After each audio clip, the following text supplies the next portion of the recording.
Okay, this is session 3 of our long playtest of The Between. I'm going to begin by doing a little bit of housekeeping, and then we're going to go through the recaps for each of the threats, and then we are going to play. So let's do some housekeeping. Let's talk about character conditions. Mr. Burns, what conditions do you have right now? I still have bruised, but nothing new. Okay, thank you. And Mr. Wright, what conditions do you have right now?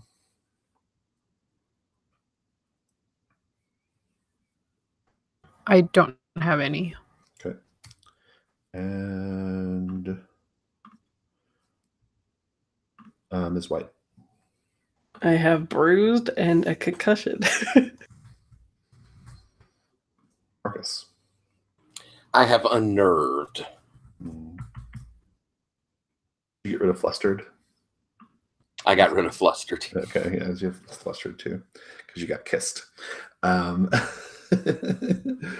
right, so let's do the recap. This is for everybody. Obviously, it's helpful to go through. It's especially helpful because Agatha wasn't here last week. So, all right, so our threats. We have 2 threats on the table now. The second threat, I'm just bracketed calling stolen babies because you guys don't really know what it is yet. There's just babies going missing. So, but let's talk about the vampire first. So Mr. Burns and Ms. White decided to attend an opera. I don't think they actually had any intention of even investigating the mystery. They just decided to go to the opera, and but you know, things work out the way they do. Mr. Burns encountered and attempted to charm Admiral Thaddeus Ferguson, who is Cooper's sugar daddy, as you'll recall. Admiral Ferguson revealed that he knows about Hargrave House visiting Cooper and setting his rug on fire. That was a thing you guys won't recall happened. He was real mad about that He's rug. real mad about that rug being set on fire. Ms. White separately became friends with an older woman, Joanna Wemberley. That name should be familiar to you. Joanna Wemberley, who turns out to be the mother of the Wemberley sisters. Mr. Burns became aware that Joanna Wemberley and Admiral Ferguson, who were not there together, had some sort of dark designs on the ingenue star of the opera. He did some of his magicking and saw like this ill intention between Admiral Ferguson and Joanna Wemberley were in their, like, you know, their opera boxes high up, you know, on separate sides of the theater. And he just saw the 2 of them glowing red, like ready and like focusing on the star of the show. Ms. White managed to disrupt this situation by basically distracting Joanna Wemberley.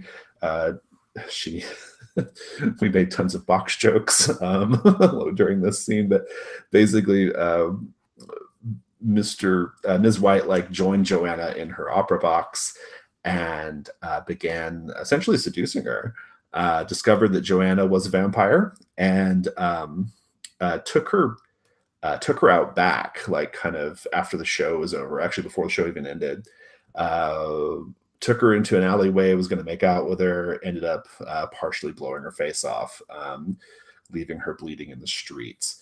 There was Ms. White claims, vocally claimed that this was a plan to draw out the Wemberley sisters by shooting their mother in the face and leaving her bleeding in the streets. The plan, as Ms. White continued to describe this plan, it made less and less sense. In any case, separately, Mr. Burns tried to seduce Admiral Ferguson, but had less luck with it. Ferguson seems to understand that Hargrave House is some kind of danger to him. Later in the day phase, the entire group goes to the Wemberley brothel. They find and discover Simon, who claims to simply be having a row with his wife and is staying at the brothel and doing their books in exchange for being allowed to stay there. Turns out he's actually kind of ensorcelled, but in any case, it was a very awkward scene of like, well, are we rescuing you or not, right, kind of thing.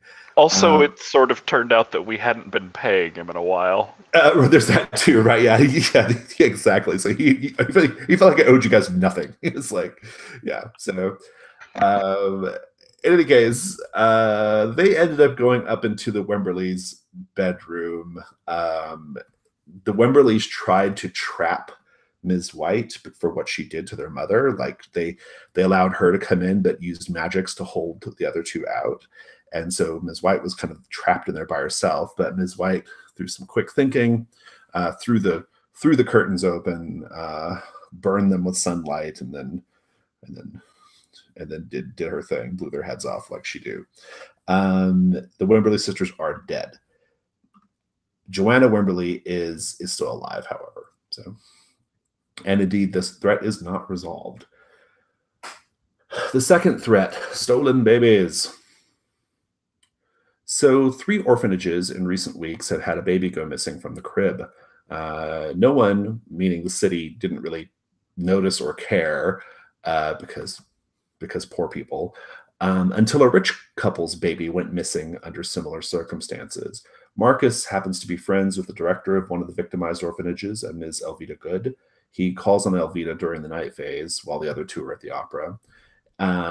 She is clearly distressed about the situation. In a moment of sort of, I don't know, like in a moment of like just nerves, she just grabs Marcus and kisses him, which led to a very cute scene of the two of them being very like, oh my goodness, about it.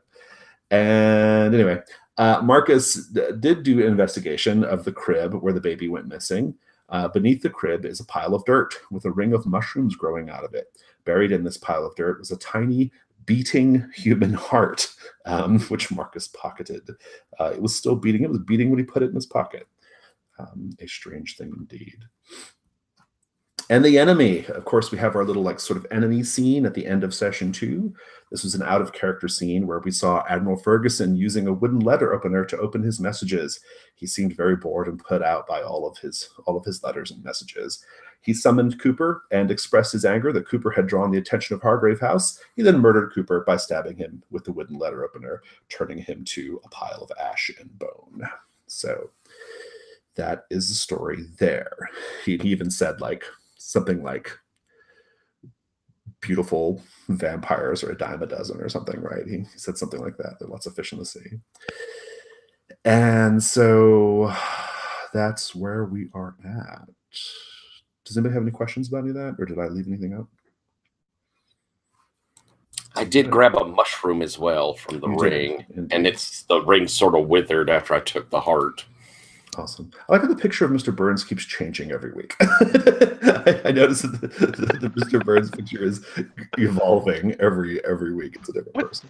Do you think I'm just going to wear the same outfit again? That's ridiculous. I do like that it's a different face, question mark. It's sort of all a general look at his facial features. He's got that I got dark things up in me look on his face right now. All right, so there's also a picture of Joanna Wemberley there too. That's who that older woman is. All right, cool. Joanna Wemberley is a very fun character, by the way. Watch that part of the video; she's enjoyable. Just her little back and forth with Maisie was really fun. But then Maisie had to ruin it by blowing her head off, so. And not even finishing the job. I'm hot-blooded. I'm a hot-blooded American. Love it. All right, cool. Well, let's just I can't remember where we're at in terms of the phases. Did we just finish the day phase, or what was the deal? Do I recall? It was during the day phase, right? Yeah. I think we can keep going. We could just do another round of day phase. It's fine. Yeah, you got thrown out a window, didn't you, Maisie? Oh, did I? Isn't that what concussed you? Did you not get knocked out of their window? You did, yeah. Remember they like you like in a sort of burst of magical sort of like reaction to what you did, they threw you out the window. Or something. It's a rough day. Yeah. No, I think you got the concussion from being slammed up against the wall. By Joanna. Yeah, I was gonna get thrown out the window, but then I used the Janus. She Janus masked that. That's right. Yeah, because I wanted to kill them, but I'm still I'm having problems thinking through all of my actions. Maybe that will come later as I grow as a person. It's really good that you have the factotum who could like basically gives you double Janus mask, because you would be really hurting otherwise. Or definitely not as cool. All right, You also had we finished that first DC that you wanted to touch in with Ventidius about. Oh yeah, we did wrap up the first DC, and Ventidius, you get an experience point for that, by the way. Sick. So mark that. That's why I have it highlighted there. Thank you for reminding me, Patrick. But yeah, Maisie has a hard time fitting into London society. Marcus will do his best to help her along, even though she considers him to be patronizing. The other folks, do you guys want to just kind of recap what you said about it? Because I thought we had a pretty good, interesting little kind of tidbits there about it, as I recall. I think my response was that, everybody seems very worried about Maisie and how she'll fit into London society, and I think London society should be much more worried about Maisie than she should be about them. Indeed. And I think I had said that while she's still not fitting in, that she's probably recognized that Marcus isn't as much patronizing as just looking out for and trying to help.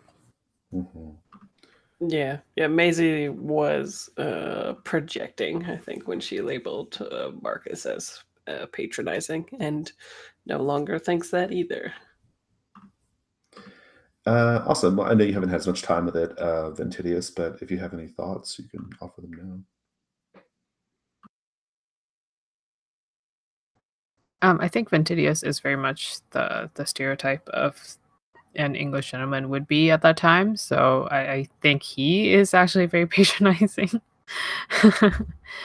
And he does think like, yes, this is a young woman who needs to be properly civilized, and this is a long process, of course, but is kind of like expecting it and not doing anything about it, but always kind of like, yes, it's gotta happen.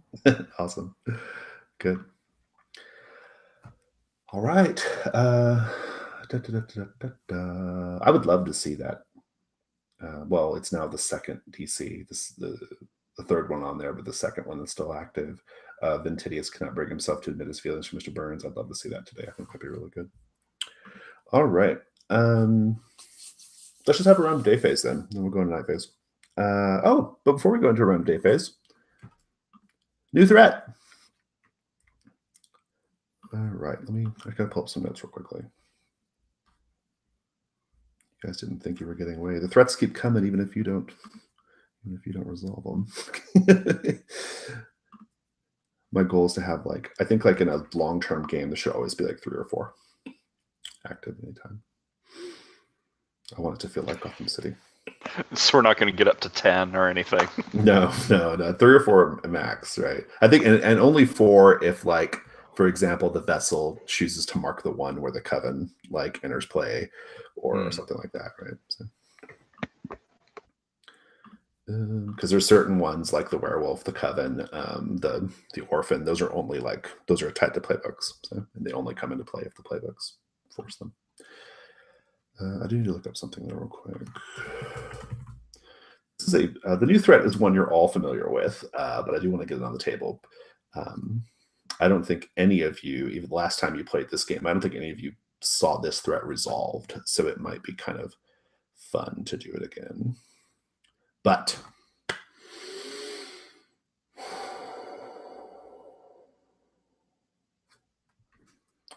we have, I'm going to pull up one more note.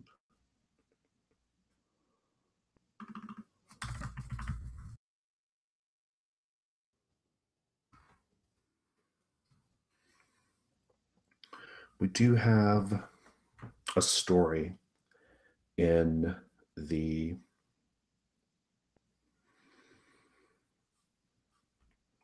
paper. The Daily Telegraph has a story about a washerwoman named Clara Yarborough.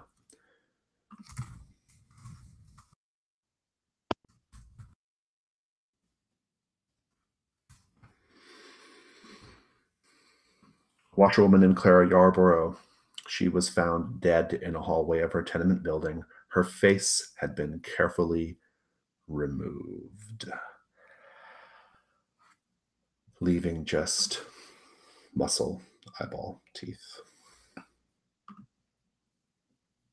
People are already saying it's Old Sally No Face. Surely you have heard the children singing Old Sally No Face's song in the streets. Poor old Sally, trapped in a fire, her looks are gone without a trace. If you're lovely with fate most dire, she'll come and take your lovely face.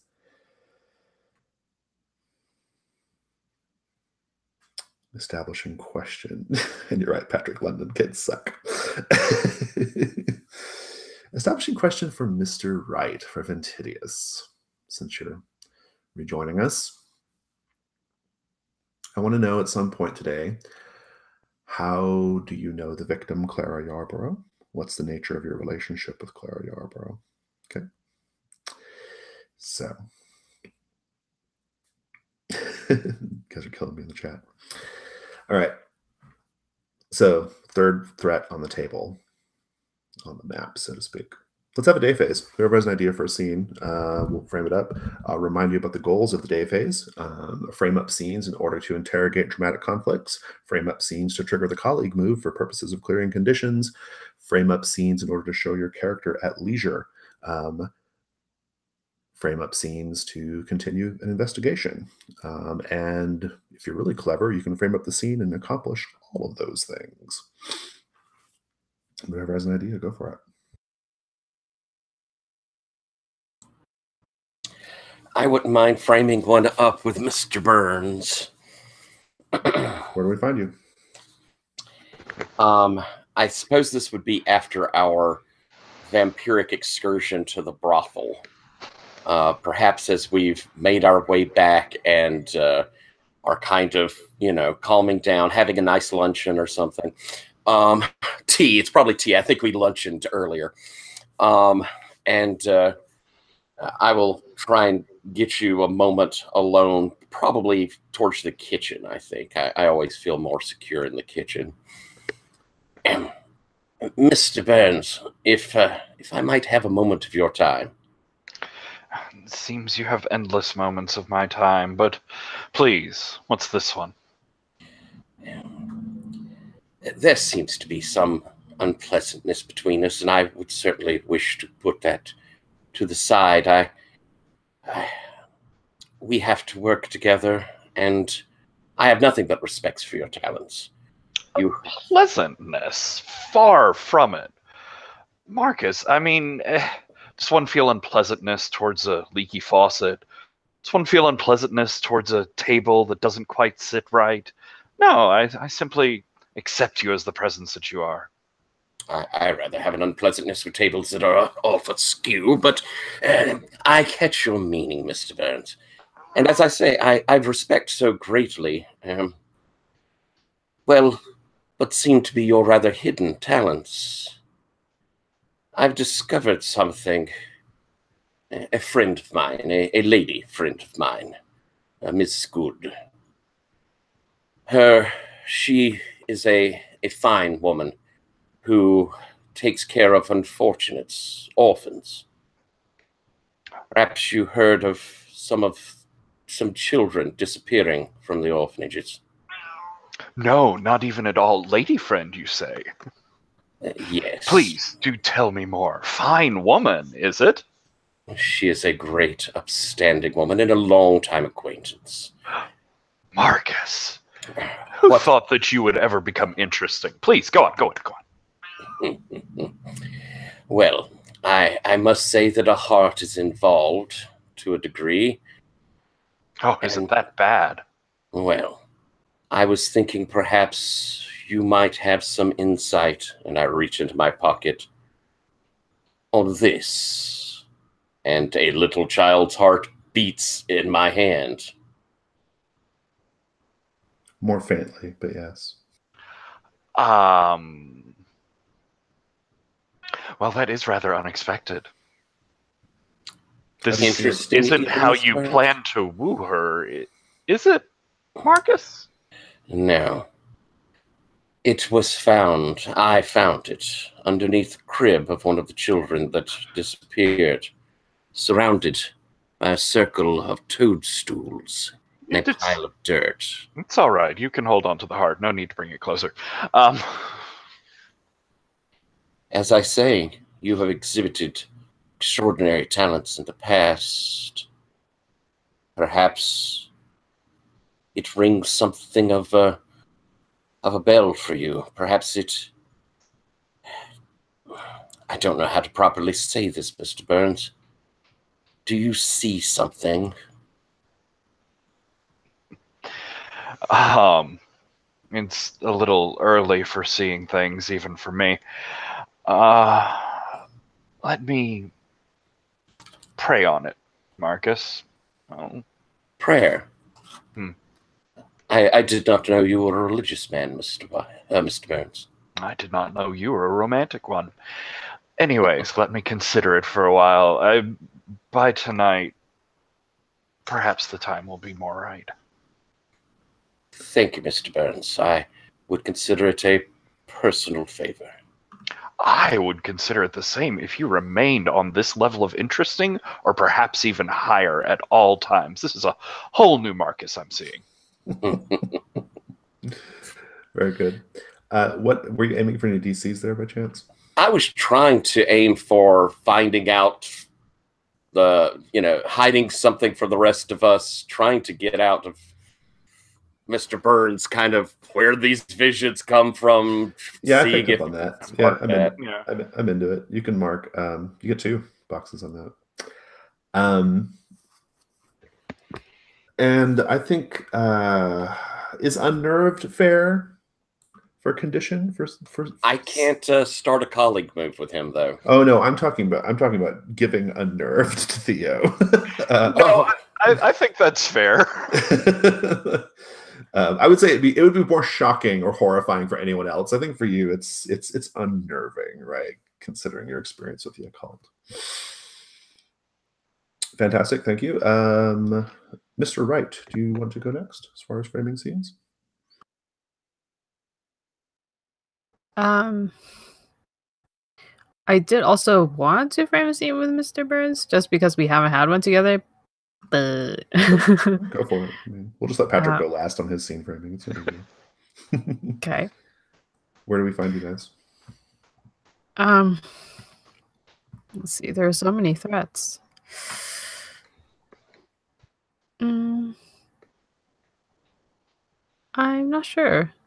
Actually, yeah. So maybe I shouldn't go next because I haven't really. Give us some thought. Ms. White, what about you? I would like to clear my concussion by going to the opium den that we saw in the first indulging your you have your move. That's one of your moves, isn't it? Yep. As cruel as the harlot's curse. As cruel as the harlot's curse. Will you read it for us? Sure. When you indulge your vices, drinking, whores, opium, or worse, in the dark and seedy underbelly of London in order to deaden your senses, roll with presence. When I hit, clear an appropriate condition of your choice, and then choose one on the list below on a 10 plus as above, but choose 2. The things below are not super what I would like, but well, as Maisie, as a player, I'm all up in the choices. So, are you going to your coonskin cap bar again? No, I want to go to that opium den. Where I want to go to the opium den. Okay, yeah, cool. Because that's where also the first time that we saw the vampires. So I think in Maisie's mind, she's sort of like looking for trouble while also clearing a. I love it. We've already painted this. We've already painted the scene there quite a bit, so we'll skip that. But go ahead and just, go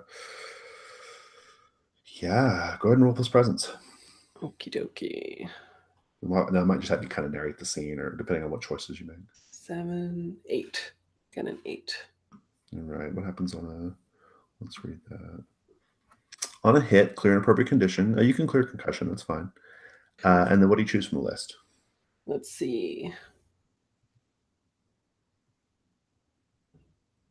Resistance to my curse. You don't even know me. You learned something important about ascending or a threat. Ask the GM any question. They will answer truthfully, but not necessarily completely. My question is, where can we find Joanna? Oh, good question.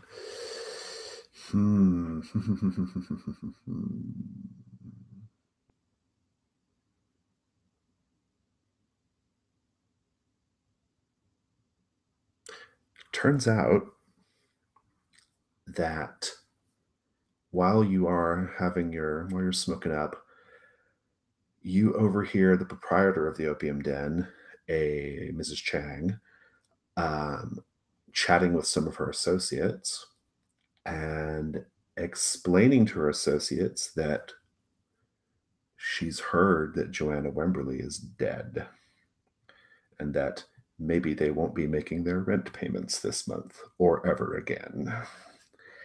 And so it sounds like Joanna Wemberley is her landlady. And she encourages her associate to go to Joanna Wemberley's home to confirm this detail. And so you could follow this individual if you wish. Cool. He's going tonight. So sounds good. And as far as the scene, I think just like before, I like go into the opium den because it's so dark, right? I have a concussion and I want to see the light and all that kind of stuff.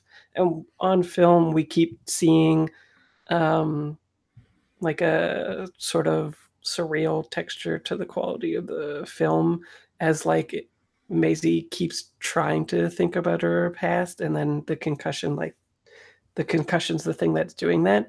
And just as it starts to get into focus, she takes the hit and it like just kind of melts away, right? And the texture of the film turns into like a burned cigar type thing going on instead. It's all very Ken Burns. I'm into it. Yeah, totally. I will also tell you that we see as viewers, there's someone who's been watching you all night while you're smoking your opium. And we already know this is a haunt of vampires. I mean, last time they were there to kind of trap you guys, and this individual will watch you listening to Mrs. Chang and her associates, and is and very briefly flashes a bit of fang for the camera and some glowing red eyes. Suffuse with vampires is our London. Good. Okay, who wants to go next? I do know what I would like to do now. All right, fire away. I would very much like to go and go to the corners to look at Clara's body. Great. And perhaps Mr. Burns will accompany me. Sounds fun. Do you want the scene like before you get there, or do you want to just be at the scene? I'd like to have a scene over a corpse. Yeah, we can just be there. Let's see how I think getting to the corpse is maybe problem one. Pete is there. You know Pete. Pete is the very, very dedicated assistant and sort of receptionist of the morgue. Fucking Pete. He seems to never take a shift off. He's always there, day or night. And he's always ready to question when people come a-calling, especially if they haven't been sent by Scotland Yard. And he will see you coming, Ventidius and companion, and say, and you're very like strapping and silver beard and tough looking, right? Very sexy. And Pete's probably a little naturally like intimidated by you, right? Because normally people in your profession are just frankly ghoulish, right? But you are healthy and striding and hale, right? And he'll say, "Oh, Mr. Wright, hello. Did Scotland Yard drag another one out of the Thames?"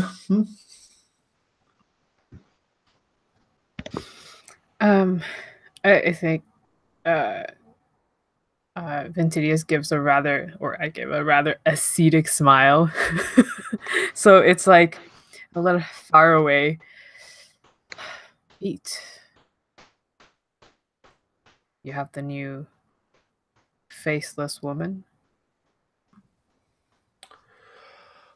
Mr. Wright, I am I am bound by a code of ethics that prevents me from just talking about every body, faceless or otherwise, that comes through this morgue, as you well know. Perhaps have you been in touch with DI Pettigrew about this matter? Is that what? Yeah, I take up an appropriate amount of cash, and I just like set it gently on the table. And it seems like it's always the same dynamic. Yeah, it's good. Let's do the day move. You'll be rolling with presence, but what are you afraid will happen right now?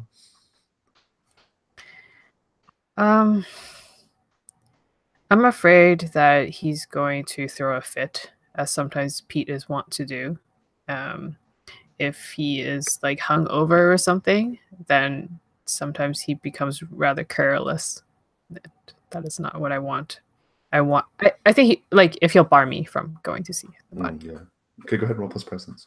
Sure.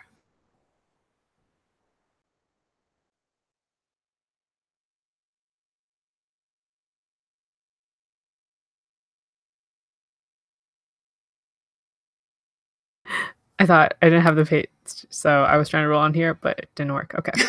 Yeah, I'm like, this is JK. Let me try again. There's a link in the Hargrave House sheet. There's a link there. Yeah. It's just because I can't re-roll on Chrome. I don't know. Anyway, that's fine.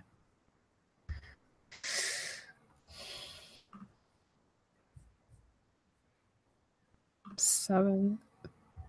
What's my presence? I think it's an 8. Yeah. Okay. I have to tell you how your actions would. I always have to read it. Hold on. Of course, I don't have the reference sheet pulled up. How I have to tell you how your actions leave you vulnerable. Okay. Pete. I mean, let's face it. Pete's pretty gay for you. You know this already, and like, you know this. I think Pete will look the other way if you look his way. At least, maybe say tonight on a date. I think that's what he'll push forward toward. Do you wish to continue with this particular timeline here? Oh, how does he suggest this? So he'll say, Mr. Wright, I have to tell you, my feelings are somewhat maligned, that you think that I would just completely discard all of my ethics for just this reasonable amount of currency. I, however, may be tempted to look the other way if you would be willing to accompany me to a little sporting event tonight.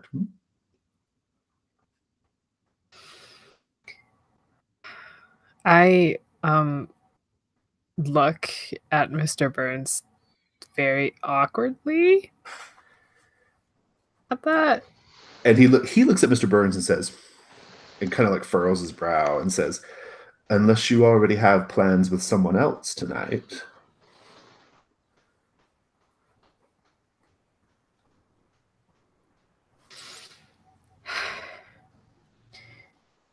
Pete, I believe that you have another shift this evening here, do you not? No, happily, I have managed to get the night off.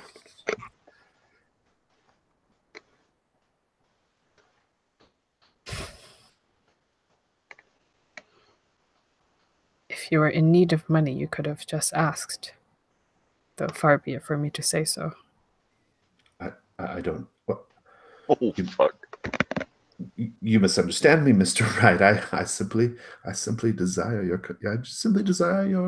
companionship tonight. That's all.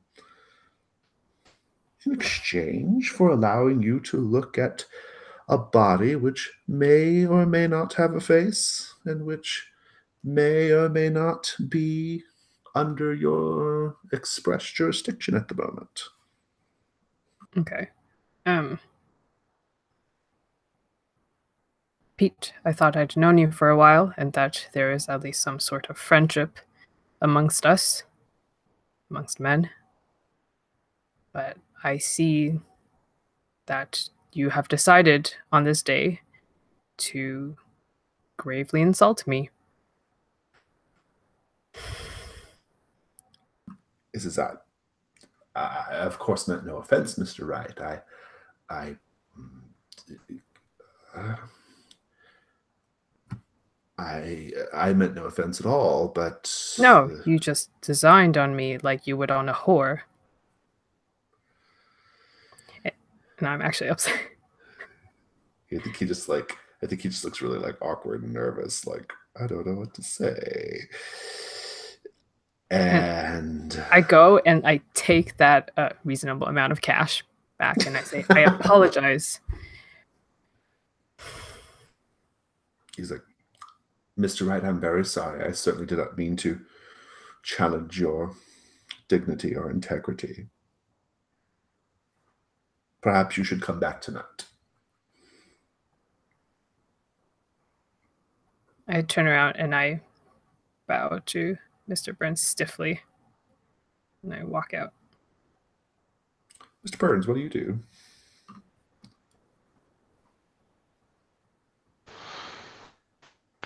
I do sort of stand in a bit of shocked silence for a moment. That was amazing. But I'll turn back to Pete and put a card down on the table and just say, give me a call sometime if you're bored in the evening. Bye. I'm just going to follow out. And he won't talk about how you're too young looking for him. So... I don't think Pete can afford to be that choosy. Why don't we have the scene with the two of you outside the morgue? How about that? Okay, so I think I'm actually waiting outside for Mr. Burns. Oh, that was intense. Yes, I apologize for all of that unpleasantness. It's hard to find good help sometimes. Yes. You look like you could use a lot of drinks right now. Do you want to go have a lot of drinks right now? I am not sure that drinking would help with clearing our faculties for finding out what has happened to whoever this young lady is. But no, but I am quite certain that drinking would help with erasing that little shit from your mind.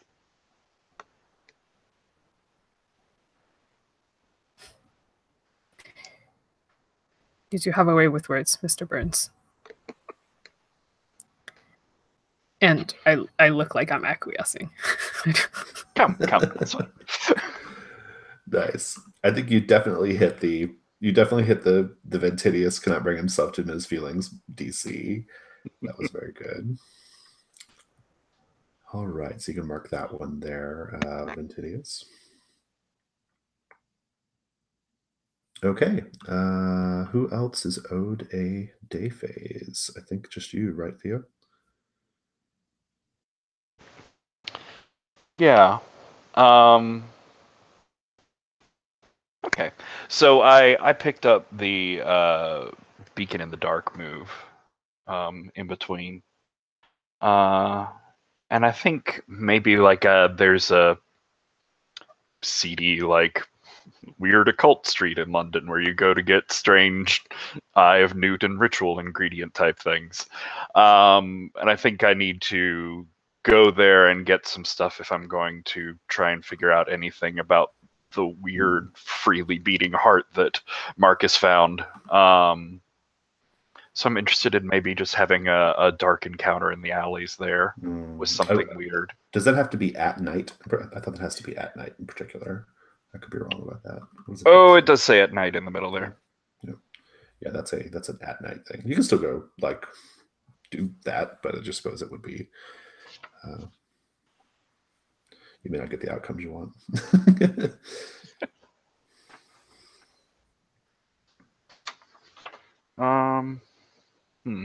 I'm not I sure. just realized when you typed it there, Fraser, in the chat, that Diagon Alley is diagonally. After all these years, after 20 plus years, that never occurred to me until right now. It's because you didn't put space between them. You put them all as one word. Wyatt also, remember when he messes up the spell? That's basically what he says. He's like, diagonally. And then it goes, eh. I don't remember that, but I believe you. Okay. Oh, see, Agatha didn't know either. So good. Thank you. Solidarity. All right. Okay, so sorry. Back to you. Sorry. Did you have another idea for a scene or something you want to do?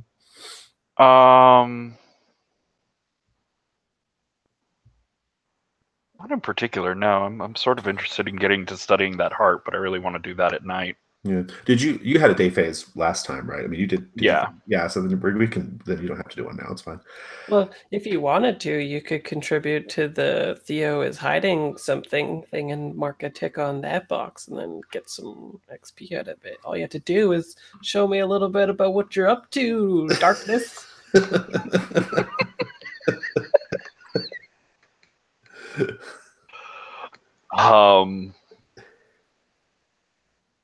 I'm not really sure. No, you just hold it. If nothing's jumping out, no need to force it. Anything else for you in the day phase? I have a question. Yeah.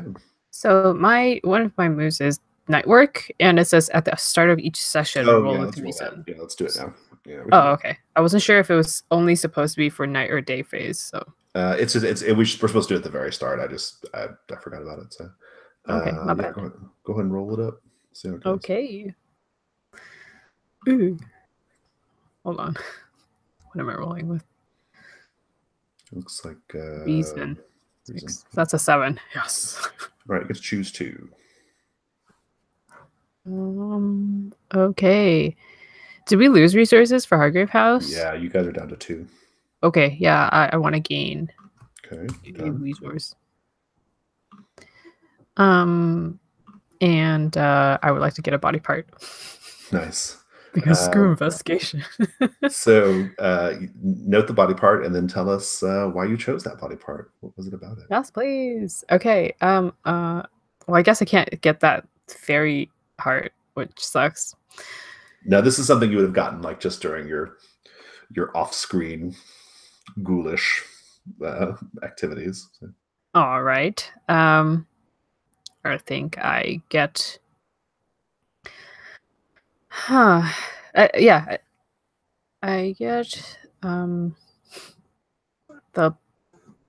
blood, I think, from one of the times when I am at the coroner's office and Pete is not being an asshole and let me in.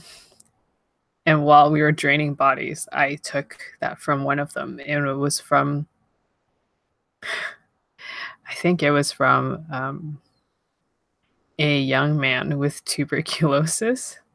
So it's definitely infected, but I decided to keep it in jars.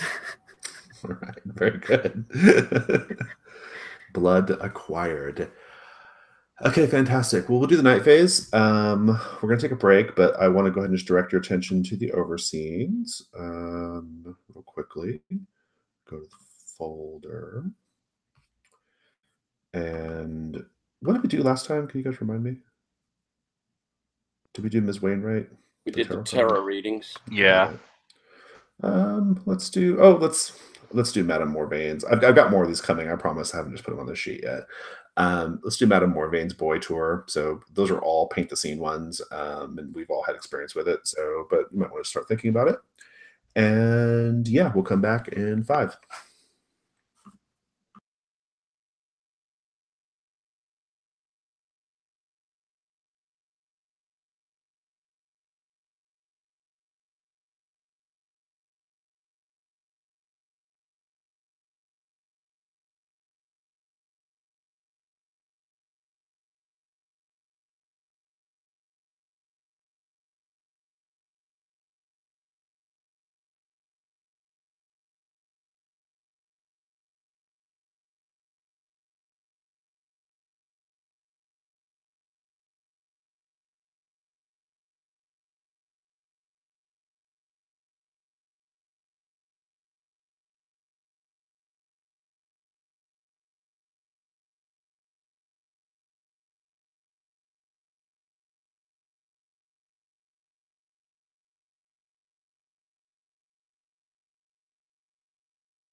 I like your lighting choice.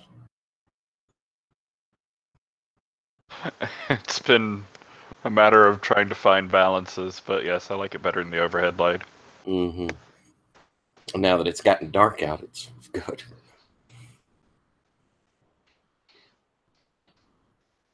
We missed you, Agatha, last week. Yeah, you might have talked us out of some stupidity. It was quite a plan we came up with, so to speak. Yeah, it seems like lots of things happened. Just follow your heart. I play tested my game I've written this past Monday night, and it went really well. Oh, nice. What is What game it? is that?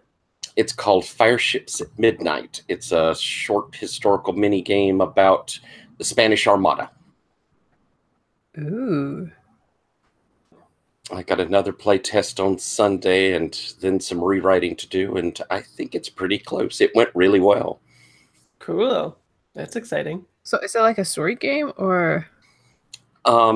Yeah, it's a pretty open-ended role play. Well, it's fairly structured, the whole thing, but you play one of three characters who are in charge of the Spanish Armada, and you're trying to get through problems that occur after the British have already sent them up north, so they're not going to land on Britain, and it's them trying to get back to Spain. And the real thrust of the game is to make sure your character gets back to Spain and looks the best when they get back, so that everybody else is blamed and you come out okay. I see. That's pretty great. It's going to be in Codex coming up. Yeah, it's going to be in Codex Flame. Oh. Codex which? Flame, I believe. Flame. Oh. When is that? In a couple months? I believe so. The next one's Storm, right? And then Yeah. Y'all talking Codex? Yeah. yeah. Yeah, I was saying I did my first play test on Monday night for Fireships, and it went really well. Oh, good. Awesome. Glad to hear. Yeah, that's going to be in Flame. Yeah, it's Storm comes out in a few days, and then Asphalt, and then Flame. So. And look what came. Huh? Nice. Oh, nice. Cool. Very nice. Cool. Yeah, I ordered some, but they haven't come in yet. But all right.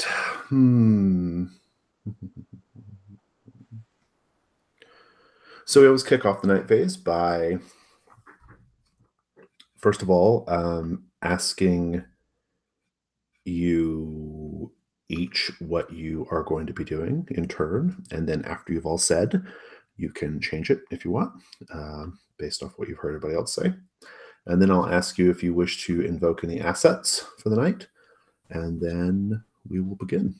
So let's go around the table and go with Ms. White. Fiery, hot-headed Ms. White. What will you be doing tonight? So, from what I overheard, they said Joanna is reportedly dead, right? I would That's like what to they make. believe. Yeah, I would like to make sure of this. Okay, so you want to follow that Miss Chang's associate to? Yeah, to I wherever want to. Joanna is. I want to hit the nail on the head with that one. Okay, sounds good. All right, Mr. Burns, what about you? I'd like to do a ritual in the ritual chamber, ideally Sweet. with Marcus to investigate this heart. Interesting. Well, Marcus, what about you? I would. I don't know if Macy's up for it. Wouldn't mind going with her to make sure that this problem with Wimberley is over. I'm certainly concerned about Macy's safety there, but if not, I can come up with something else. Oh, that sounds great. Cool. All right, and Mr. Wright? I kind of wanted to go to see the vampire as well, but yeah, I think so. Unless Mr. Burns requires company. Okay, then in that case, does anybody want to change their plans? I would like to set up an old recorder in the ritual to hit that DC. No, I'm just kidding. I'm gonna leave, and then he's like, I'm gonna do some dark shit. So, I'm gonna set up a giant, one of those giant tube phonograph things, surreptitiously in the ritual room.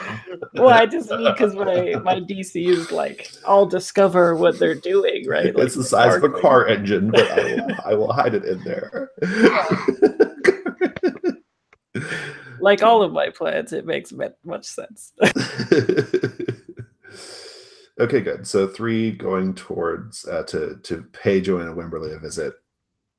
Importantly, following this associate of Mrs. Chang's, and then the ritual. Great. So the ritual sounds like the ritual room is being invoked. That's awesome. Any more assets you want to invoke tonight? Yes, I would like to invoke my one of my resurrectionists. I want to be sending out Philo, who's the most knowledgeable, and cool. to like find out about maybe the babies, the stolen babies. Oh, okay, sure. Yeah, perfect. All right, we'll get the resurrectionists on that. Should we get equipped to kill this? I thought that would be a good idea too. Let's grab a few weapons if we're going to go vampire hunting. All right, you're down to 3 resources used.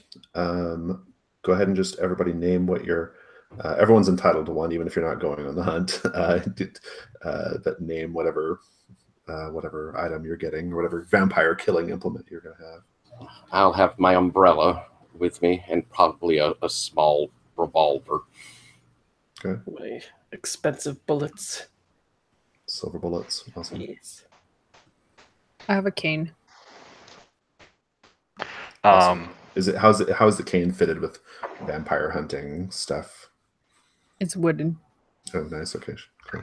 And I think it usually has like a metallic tip at the very end on the bottom, but I have removed it tonight. Good. And I think I have like one of those like iron nail crucifixes, sort of on a very elaborate chain. Nice. Good.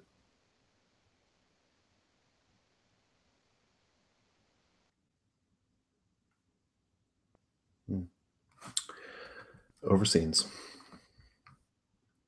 Madame Morvaine's boy to our powdered princelings and delightful demigods, all agape for your amusement. Do you like all my alliteration in that? Madame Morvaine's famous guidebook is a walking tour of all the best boy whores in London. Ship Captain Jackson Flint Broadmoor has just come in for a 3-day port-o-call, the well-worn guidebook clutched beneath his arm. Let us go walking this night with him. And his first stop is Prince Louis, powdered, soft, covered in yards of satin and lace. He invites Captain Broadmoor into his boudoir. Paint the scene. What distinctly feminine touches do we see in Prince Louis's boudoir?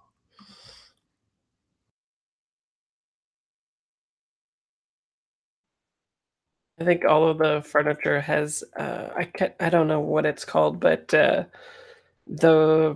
fancy legs on furniture that a particular period had. I can't remember what it's called, but they have like the distinctly arching curved features in all of the legs of it. Do you know what I mean? Like even the bathtubs have it.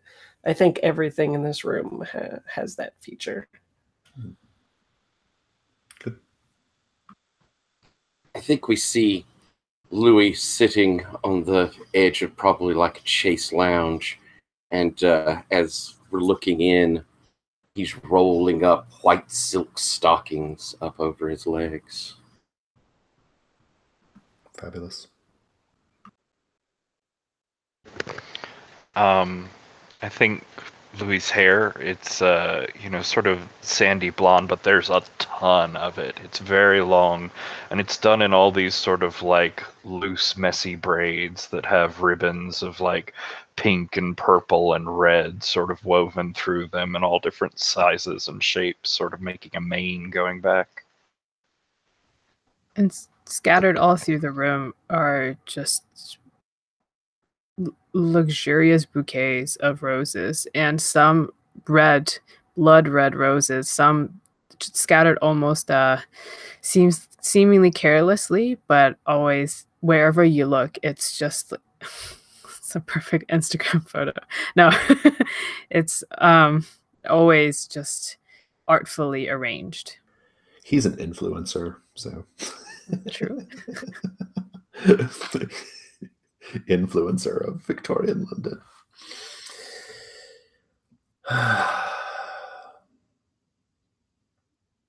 Well, obviously, you have to go on foot if you're following this guy, right? Hansom cab won't work quite as well. I think the scene is you have all seen Mrs. Chang's associate. I think he is I think he's maybe one of her kids or something, or nephews. A kind of youngish, medium build Chinese guy. He's kind of like, I think he's being very like, is anyone like following me? Like, he seems nervous, right? But you guys are, you know, he's nothing to worry about. If you don't want to be seen, you won't be seen. But he is heading, he's heading north. You're following him for a bit. And I think I just like the scene with the three of you as you're kind of like, I think it's a rainy night. You're kind of like just clumping through the rain. I'll interrupt the scene momentarily, but just role play. What is Miss White wearing? I am looking distinctly American. So, I imagine since it's raining too, just kind of like very Van Helsing, I think, like a gentleman Van Helsing outfit, especially with the top hat action going on. I like that. I'm probably trying to have my umbrella open over Maisie, but I'm guessing she like moves ahead or wouldn't, keeps getting out of the way so that I'm. Yeah. We're on a hunt. There's no need to get your outfit wet, though, madam. Following behind, just kind of like looking at your outfit, basically, and nice. trying to see which are the stuff that you took over from America and which are some stuff that might be from London, but with no success because I don't actually know anything about fashion. Also, Jason, we should roll to see if the moon is full. Oh yeah, do it. Yeah, roll the d6. It is a 6. It was a 6. Yeah. All right, you're good. I wish I had a move that made it a 1. You so badly want to turn into a werewolf. Yeah. It's supposed to be a very dramatic thing. It's not supposed to happen all the time. I know, yeah. Miss White, you seem very... Oh, sorry. Oh, go ahead. No, please. You seem very excited. It's always better to be out and about than stuck in the dingy old home, don't you think? I would have thought you would be disappointed that this vampire is dead. Why is that? I thought you enjoyed the thrill of the hunt. We're hunting, are we not? For a dead body? Well, perhaps not. Well, vampires, they're a crafty lot. How do you plan on hunting? Through the night? I don't know. Do you have an idea? I cast a glance at at... Sorry, I forgot your name. Marcus. Marcus, Or yes. Albion. Albion, yes. Albion is how I would refer to him. As at Albion. I have always found that a good swift shot to the heart is quite efficacious. Yes. And I've heard while I was away that you have already entered this house before. Well, we have entered a house. We don't not where this person is leading us. Oh, I see. I apologize. So how shall we enter to create an opportunity for this shot to the heart?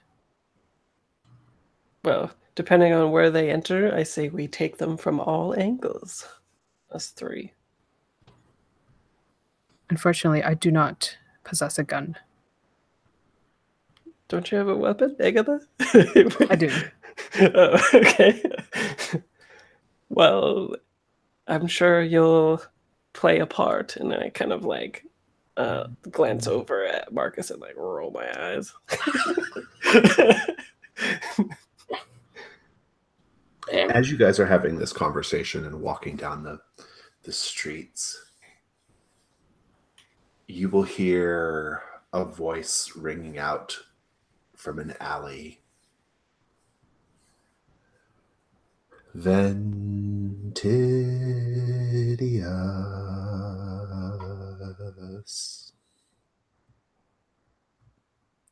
Ventidius right. Ventidius right. Former lover of Cooper, who is now dead this night. Where are you going, Ventidius and companions? Do I recognize this voice? You do not. It's a man, but you don't recognize it. You can't even quite tell who is saying it. The alley is quite dark. I'll look over towards Ventidius, kind of a, should we be worried look. Please excuse me. Tip my hat at Miss White. And they cut away. Because decorum must be observed. Good. So, the ritual chamber. Let's go ahead and just do the paint the scene there. What does it say? Where'd it go? So it's what do we see in the chamber that lets us know vile macabre rites have been performed here? I'll start. I don't know how vile or macabre, but definitely rites. I think there are half-melted candles piled up in one corner, not lit at the moment.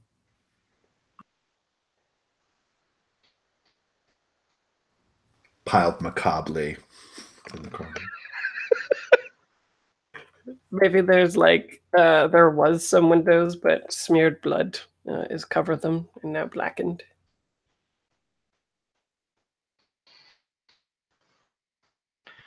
I think they're like various carnivorous plants, sort of pitcher plants and things like that, that are in some potters along one wall, and they just have like weird dark reds and browns dripping down the outside of them. I think as it kind of shines to the ceiling, you can see that sort of streak splatter of where a knife would go through something and blood would follow the trail, so that there's streaks of, and you're not sure what, but dark spots across the ceiling. And I think there is a sheet, a white sheet, or what was a white sheet, that is stained many times over, but is, if you were to go closer, smells like sunshine. So it's obviously very often washed. Good. Good. Let's just go to the overseen.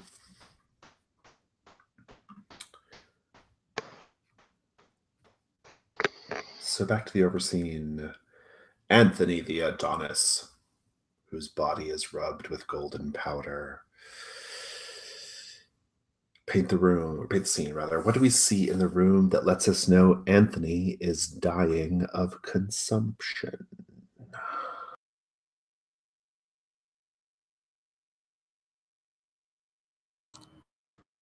I think despite the kind of austere, almost Spartan sort of, I can envision almost a military look to this room. We see behind kind of a divider, a table, and it's covered in various bottles of cure-alls and whatever medicines, and it's just piled with all these bottles of it. I think as he's getting ready, it's while he's in mid painting, and we see one of his arms is just like veins are sort of showing, and it's covered in sort of sores and scabs and stuff. And so he takes like a sort of, it's like a sheer like stocking, sort of flesh stocking, and rolls it up his arm before he starts painting it gold to hide all of that. I think that there is like a flattering painting of Louis up, and it shows that once upon a time Louis was in much better health. They had a lot more like weight on their body, and just overall looking more healthy than what we see now on camera. And you see that the windows are closed, and they're also stuffed with cloth beneath. I mean, like where the cracks are between the windows, so just to make sure that no wind would get inside. Nice.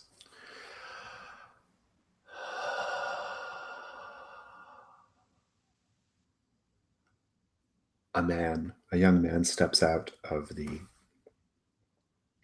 shadows. Ventidius, pale, lovely. He looks like that picture that I've just posted on the Hargrave house next to Joanna. And he says, "You don't know who I am, Ventidius, right? But I know who you are.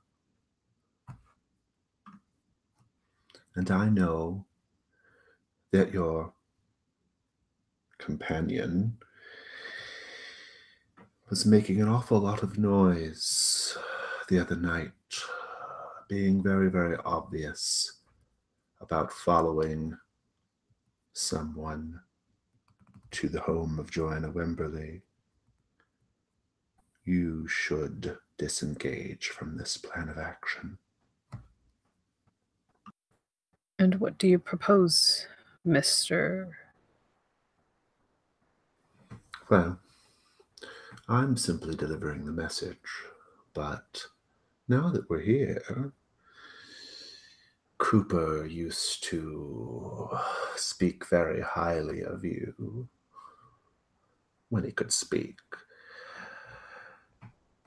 And I have to say, he's looking up and down, the rumors were true. Should I roll to keep my cool? How do you feel? What do you do?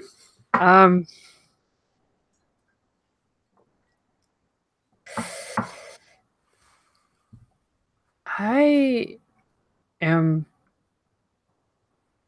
very obviously distracted. Yeah.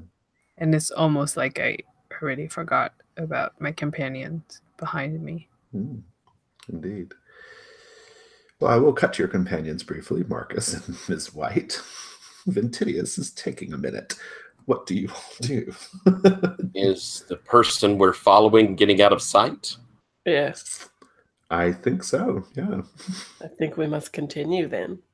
Yes, Miss Maisie, I believe you're correct. I'm sure that Mr. Wright will be able to take care of himself. We should both hope so. And then we go after the guy scuttling around. Awesome. So you guys continue on. I'm into that. So yeah, split the party. No worries. Let's briefly go back to Mr. Wright, and then I'll get to the two of you again. This young man, he says, I think your companions have gone on without you, Mr. Wright. Mr. Wright, is it? Oh, so we are on more relaxed terms. Well, then allow me to introduce myself. My name is Alastair Wemberley, and your friends murdered my sister yesterday. All three of them, in fact. Even the two I couldn't stand. But nevertheless, despite doing me 2/3 of a favor, I cannot allow this slight against our family to go unanswered, Ventidius. And your mother? My mother is in a state. But I will warn you, even in a state, she is most dangerous. She's very, very old, you know. The question, and now he's pacing around you.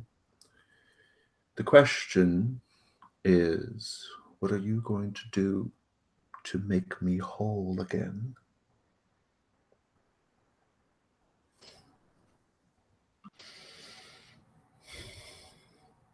Mr. Wimberley, I don't believe you have heard anything about me.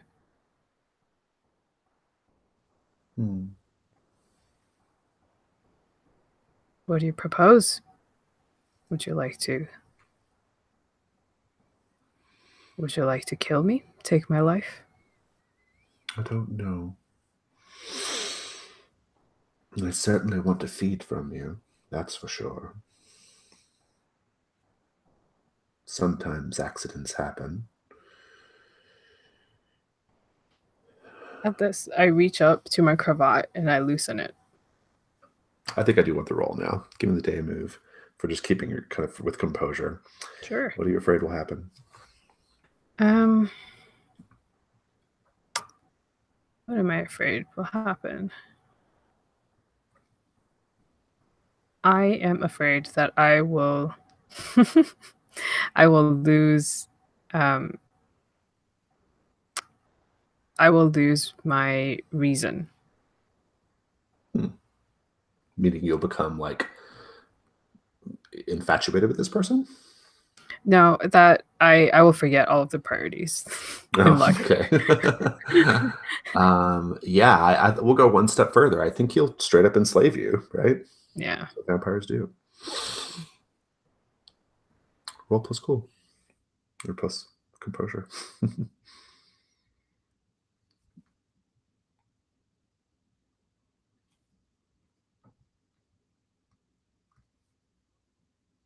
Well, that's 6, so I think that's an 8.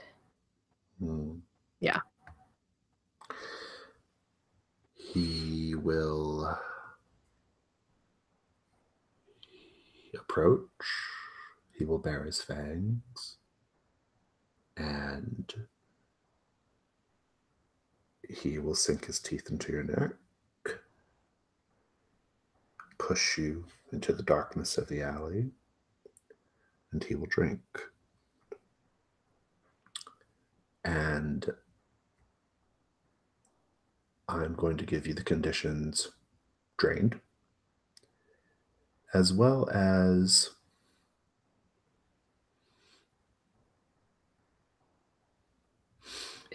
I have a question. Mhm. Is it possible for me to stab him in the heart with my cane? while think he so. drinks from me. Yeah, I think I'm going to give you. I'm going to give you drained, and I'm going to give you tainted, because I think you kind of enjoy this as well. But if you wish to try to stab him into that too, give me another composure roll. What are you scared will happen? Okay. Scared Actually, a that I'll- vitality roll, because you're doing it while you're being fed on. So Yeah, vitality roll. that's fair. I am afraid that I'll miss. Yeah, it's worse. He'll kill you. So Okay, fair enough. go ahead and roll that. If you wish to continue.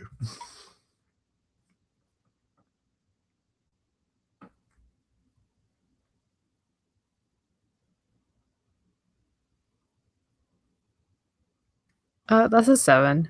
Okay. We'll come back to it. Okay. Maisie and Marcus. You get to a fancy neighborhood in the city. Shepherd's Bush, will say. Same neighborhood Admiral Ferguson lives in, by the way, or nearby. Pretty close. Townhouse, old. Servant at the door. You see Mrs. Chang's associate, son, nephew go to the front and pull the ringer. Someone answers the door, lets him in.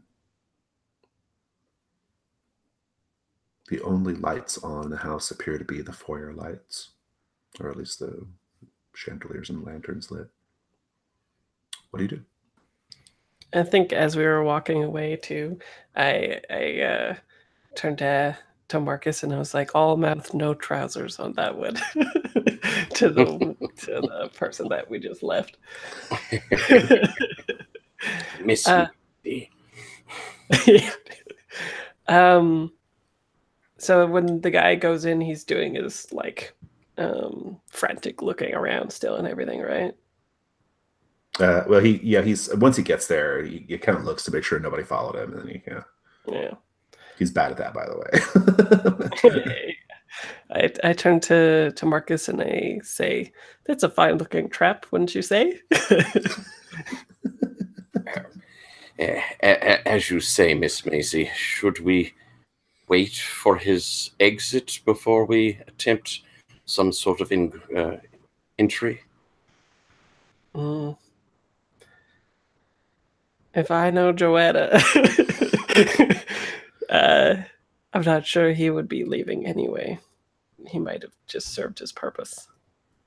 But my instincts could be wrong. I have been known to be wrong from time to time, I will admit. Well, I certainly defer to you when we are on such a hunt, madam. Out of character, Yes. that's a bad idea. But anyway. We're sort of stuck with that one, though. Yeah.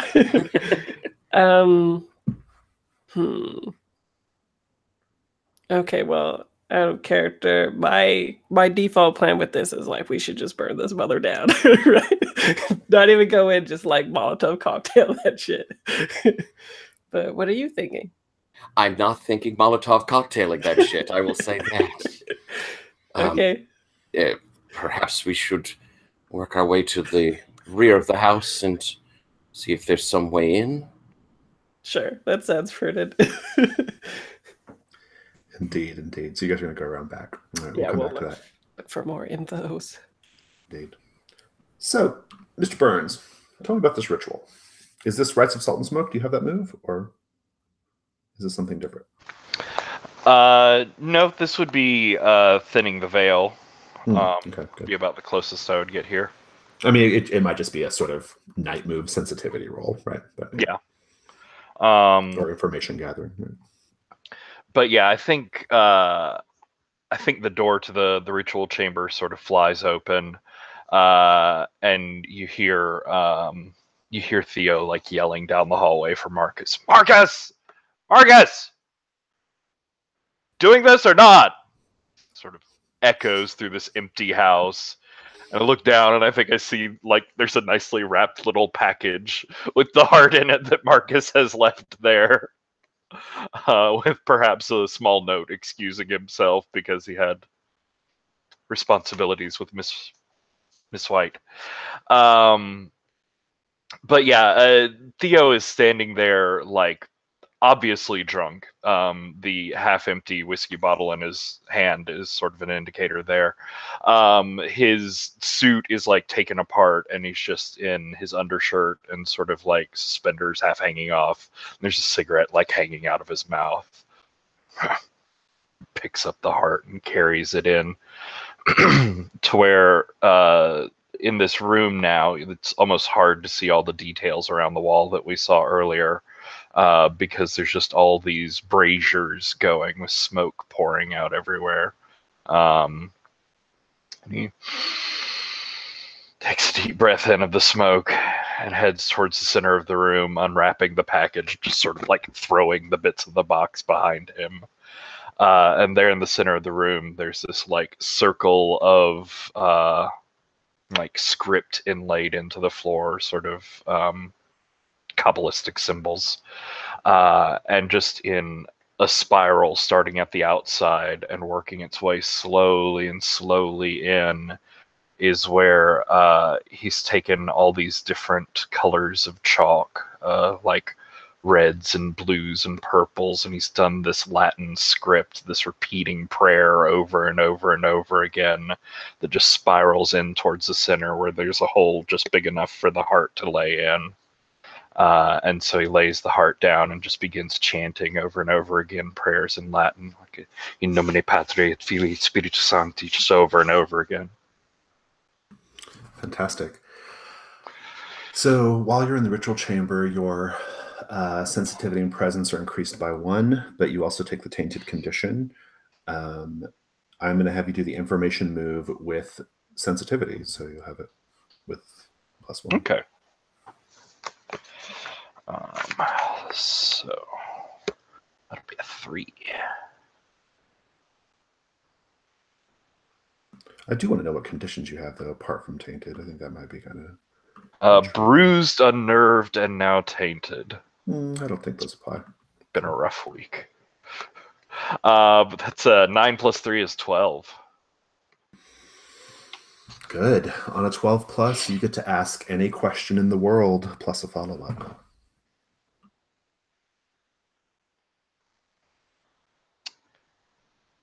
Suppose I'd start with whose heart are you?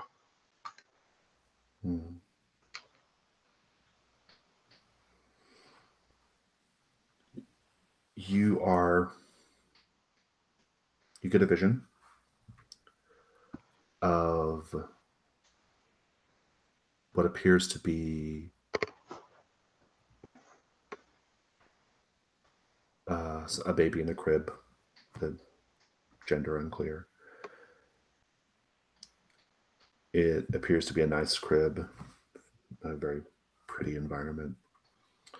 And you see a governess going in and out. And the dress of the governess suggests that, in fact, this is taking place a long time ago. This is like Edwardian, right? And I think that's right. In any case, a long time ago. And the baby's just there. And you notice this pile of dirt, just like was found in the orphanage, right? And a hand comes up from the pile of dirt. And a person, a full-grown ass adult, crawls out of the pile of dirt from under the crib. They stand up, they stretch, they are pale, beautiful man, pointy ears, and sort of oversized almond eyes that are in kind of a shade of purple. And he turns And he looks at the baby. And he puts his hand on the baby's face. And very White Walkerish removes the hand. And the baby now has purple eyes. And then he takes his nail and he cuts the baby's chest. The baby is not crying. Removes the heart and pockets it. He then takes the baby, still cooing and googling, with purple eyes, embraces them, and crawls back into the dirt. You get a follow-up? Yes.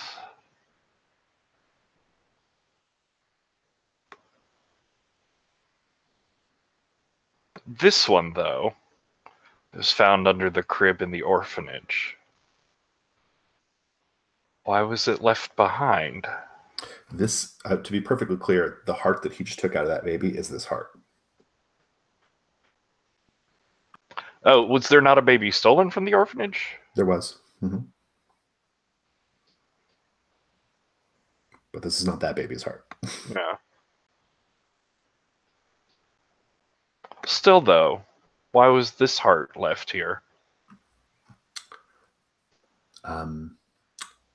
It's clearly some kind of spell component that allows the portal to be created. Cool.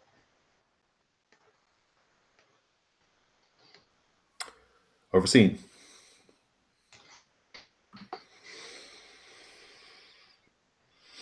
Gianni, an Italian temple, olive-skinned, breathtaking. I'll remind you all your goals here are to do echoes either direction. You can also echo by narrating things from the main scene into this scene. An Italian temple, what do we see that lets us know Gianni is having the time of his life? So, I haven't talked about Captain Flint much, but I think we see him come up to Gianni's door. He's still got his trench coat on, his rain hat, whatever. But he's there, he's smoking, standing at the door, and he knocks, and almost as soon as he knocks, the door flies open, and there's firelight and warmth, and there's a Victrola going in the background, and there's Gianni, shirtless and beautiful, holding a half-empty bottle of whiskey, sort of wavering a little bit as he reaches out, grabs the captain's cigarette out of his mouth, takes a drag on it, and invites him in. I think in the other hand, he's got a grouping of grapes that he takes down and bites off a couple from, right?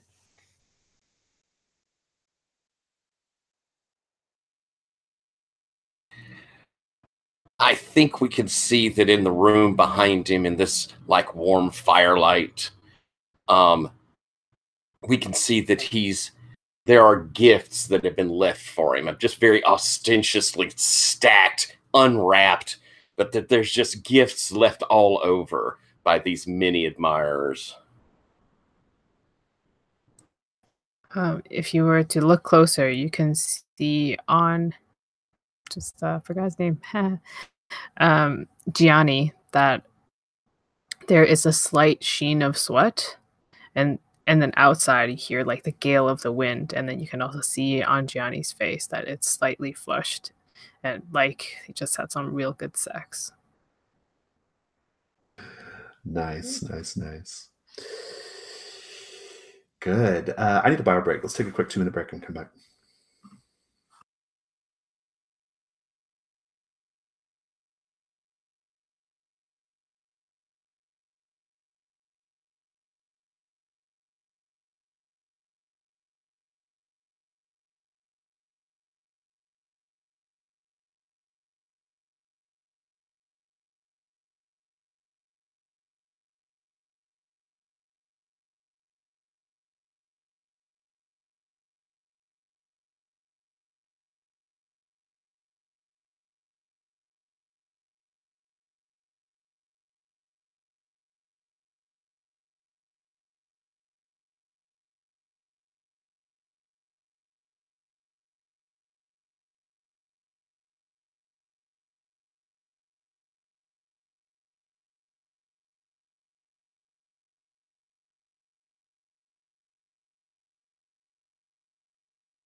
Agatha, Jason did a really cool the image for Ferguson. I don't think he put a picture up.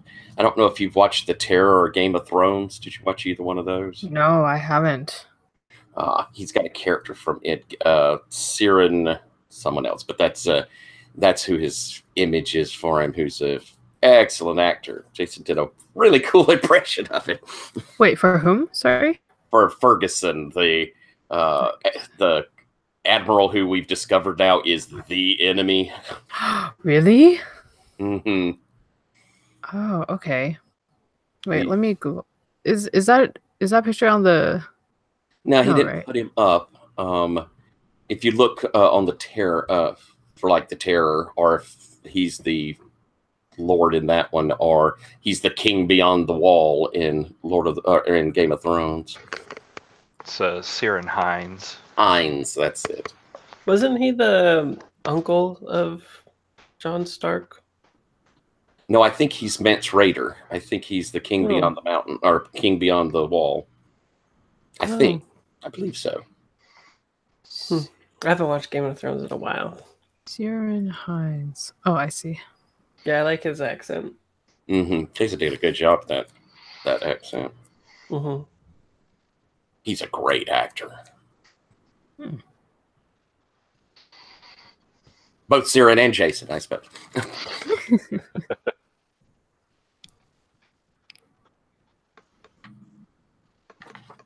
Oh, he was in Harry Potter as Dumbledore. Huh.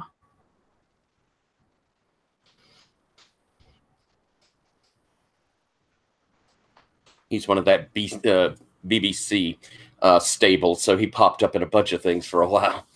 They only have 20 actors, so they have to cycle them through.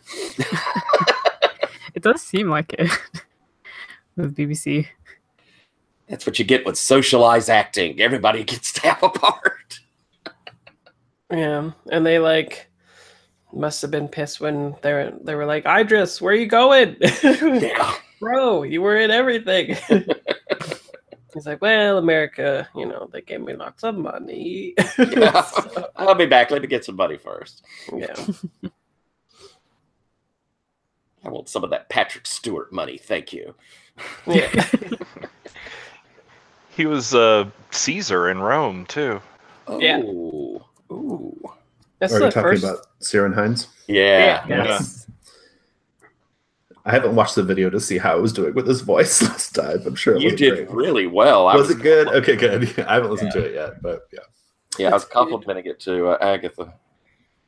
All right. Yeah.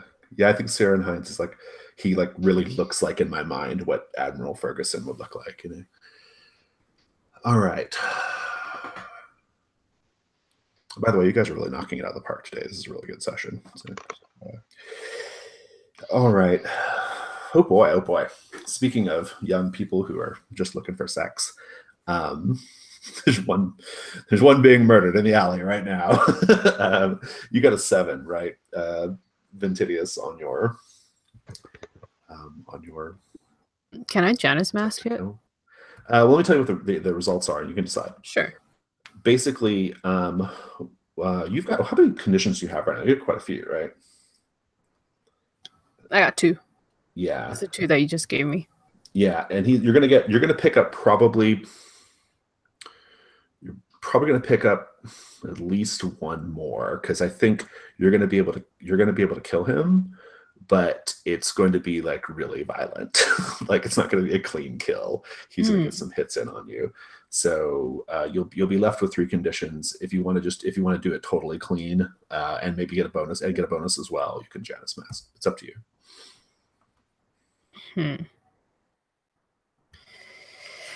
I kind of like the narrative of it being a really violent death, because I feel like Ventidius is a very problematic character, and that would really go into that.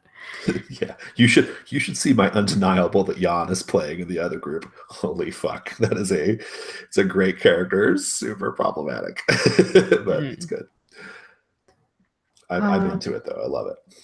No, I think I will Janus Mask it because Okay. I Yeah. want to. You can mark Mask of the Past. I think that's the only logical choice for the mother. And just mark the next box, and then you get a 12 plus. So the clean is kill, or the kill is clean. I'll give you your bonus is there's a really suitable body part that you can take with no repercussions. Yeah,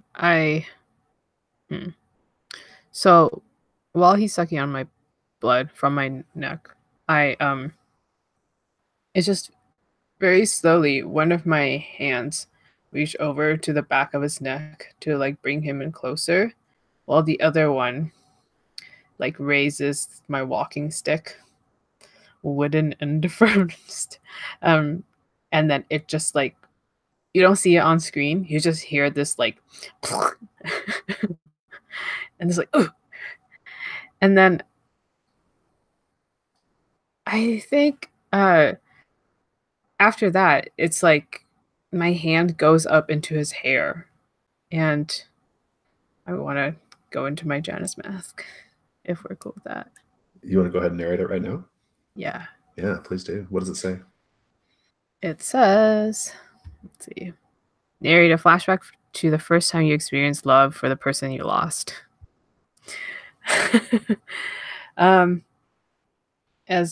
As my hand go into his very soft hair, you hear the sound of whips and just like oof, oof. And it's again Ventidius as a child, and is in the front of the classroom, and is like that you hear also counting, and it's basically the schoolmaster or whatever whipping him. And you also hear like giggling in the back from like all the other boys. And then it cuts to at night in the super cold cot of these prep schools, because that's what they used to be, is super cold and acidic. And you just hear like a lot of like shivering, and it's Ventidius shivering under his super thin blanket and like crying. And then like there's just like whip marks like all on his arms, and then suddenly like these arms like just like go over him, and then a hand like reaches into his hair and says, "It's okay, it's okay." And then Ventidius turns around, and it's Antony. Nice. Good. And I think we pull away from that with dead Alistair Wemberley, like kind of bleeding out. I think he's like rapidly like, I mean, he didn't burn up like Cooper did when Cooper was killed, but he's just like bleeding out, and like, maybe because he's an older vampire, who knows. And you hear from down the alley, "Well, fortunately for you, there are lots of beautiful young vampires in the sea." I cut over to the back of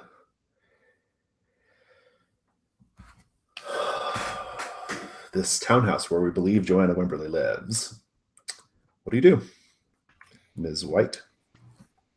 We are going around to peer into windows and look for other alternate entrances and stuff like that. We're not being so vivacious as to go into the front where the guy went through. You hear, as you're sneaking around, you hear someone whisper to you from a second-story window. A child. "Hello, hello, hello down there.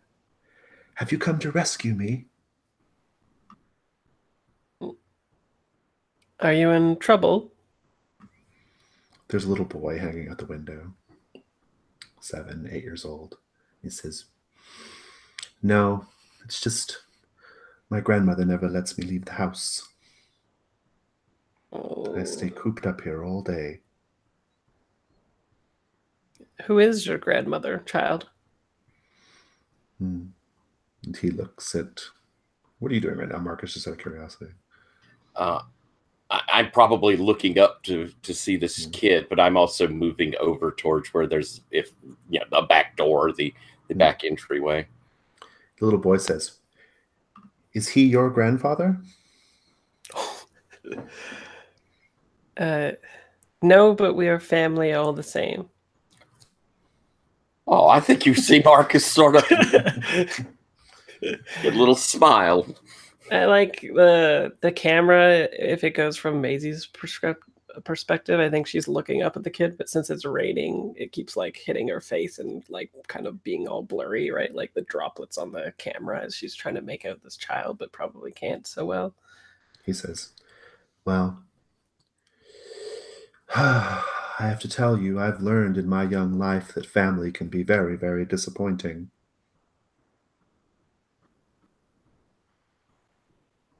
Do you have an example, young one? He says, "Hey, how about you climb up here and get me out?" Well, why don't you jump down and I'll catch you instead? He says, "That sounds really dangerous." Perhaps, young man, you could open the door for us here, and we would come up and help you leave. He says, "Do you intend to do harm to my grandmother?"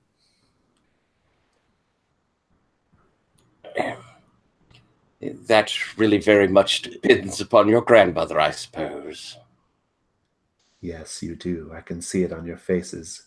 You intend to destroy her, just like my aunts were destroyed. And, oh, my uncle too.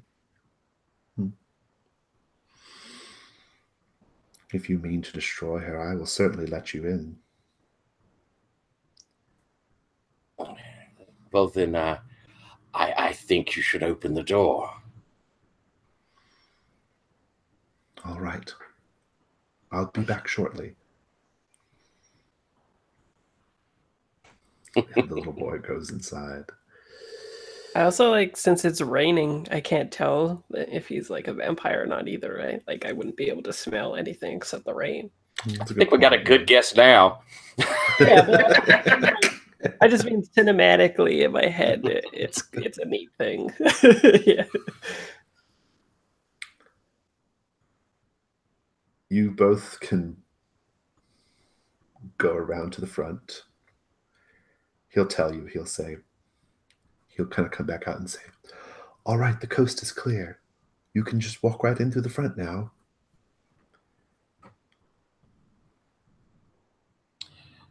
I suppose I'll look to Miss Maisie and sort of miss, and we'll move around. Yeah. It's taking like all of my energy not to do Kill Bill references. How are you feeling right now? Apprehensive, wound tight. You already have unnerved, right, Marcus? I do. I think I'm going to give it to you as well, Maisie. Okay. Yeah, the kid is pretty creepy. Seems fair. Do you open the door? Yeah. If I may, I think that as the door opens, we can see like the bottom windows where you can see in, but looking up the stairway, all of those upper story windows you can see are tightly covered. All the chinks, everything, so that where we have that little bit of street light down below, it's just inky blackness above. And on the sort of narrow window just to the left of the door, you see a fresh, bloody handprint. Oh. You may wish to draw your guns, Miss Maisie. Yeah, I draw them and do the cocking action. I will click, and my umbrella spike will pop out the bottom. And then Do we you go open the door? hunting. Yeah, we open. The door opens, and the doorman, the butler, is standing there. his guts fall out of his stomach and splatter on the ground. And he falls forward, dead. Are you both keeping it together right now and continuing on? Gonna try. Yeah, I think so. I think I want composure rolls, please. Give me the night move. What are you afraid will happen right now? I'm afraid that they would have outsmarted us in the trap. In a similar way, yeah, I feel like that kid's betrayed us, and that we'll see him and Grandmama standing there behind the body as it flops over. I think it's worse than that. I think this kid fully expects you to go in here and destroy his grandmother, and he's going to be pissed if you don't. Roll plus cool, please, or composure. 8. Okay. 9. I think I'm just going to both give you the shocked condition, but you will otherwise be able to go in. The butler is standing there, laying there in a pool of his own guts, and the kid says, "He didn't want to let you in, so I had to." Very prudent, young master. So come on then, come on. She's upstairs in her room. Yeah, I think I nod and turn back to my companion and say one problem at a time, I suppose. And we'll go up and try to take care of them. Indeed. And let's cut to Mr. Burns, my goodness. You've learned a lot here. What do you do now? So I think as it sort of comes back in on Theo from this vision, it's in this room and all this smoke is just swirling violently around in circles. Theo is fallen over this writing with his hands sort of on that heart. He wakes up and comes to himself, and there's a shot of his pupils, which are just huge and dilated, and sort of animalistically, ravenously, he dives forward and in one gulp eats that heart. Great. I'd like to. I think there's some screaming and some trying to vomit, and then there's just a calm that comes over him as all of the smoke in the room stops swirling and just drops to this fog on the floor. And the door to the ritual chamber opens. This fog sort of leads out in a path and leads Theo out onto the street in this now pouring rain. Okay.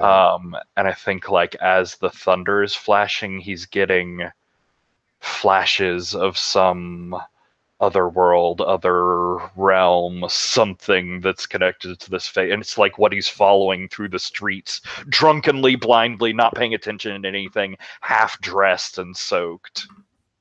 I love it. Go ahead and roll your move, Beacon in the Dark. That's with sensitivity.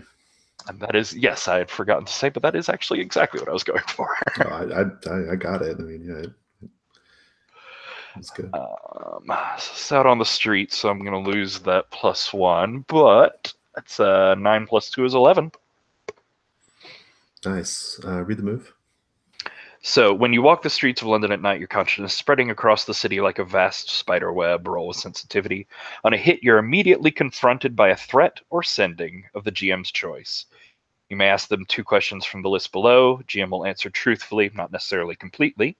On a 10+, the threat or sending departs as soon as the questions are answered. Good. You're walking down the streets, as you've described. I assume trying to contact this fey elven creature or whatever it is, right? At least I think that's what I'm contacting. That's what you're going for. Yeah, that's what you're going for. You hear a click, click, click, click, click, click of shoes on the cobbles. Click, clack, click, clack, click, a boy, 12, 13 years old, very handsomely dressed, beautiful tailored little jacket and shorts and a cap. Steps right up to you, clicks his heels, and says, "Good evening, sir." Are you here to show me where I need to go? "I'm here to tell you that you have very, very fine bone structure, sir. Has anyone ever told you that?" Often, usually more creepily than that. "Your skin is most clear, quite free from blemishes." Now you're getting it. Hmm. Are you And real? "Oh, yes, sir." And he circles around you and he begins touching the cloth on your jacket. "Good fabric." Oh, it's just like undershirt and suspenders. Oh, never mind. Okay, never mind. He says, "What are your pants? Are your pants nice?" Oh yeah, Yeah. super nice. He says, "Good cut, well-tailored trousers." I'm rich, you know. "I have no doubt, sir. I have no doubt at all." And he leans back and smiles and says, "I'm so happy we met each other tonight, sir. I truly am. I think we're going to become fast friends." I don't doubt it one bit, young child, but unfortunately I am out here looking for, well, I'm not sure exactly what, but certainly something small, winged, might be leading with mushrooms. Fairy folk, you understand. "Sir, I will tell you. I was just walking down the lane over there, and I intended to turn left, but something compelled me to turn right, and so I turned right, and here I found you. I believe it is fate, sir. I believe we are meant to meet each other tonight." Ah, fate, young man, that is a different matter entirely. Yes. What do you feel that drew you this way? "I have something of a magnetic attraction to the beautiful, sir." And I'm going to cut from there. Final overscene. Final overscene. Thomas, a rather plain young man, barely a man really, who is clean and able. What do we see that lets us know Thomas is here against his will?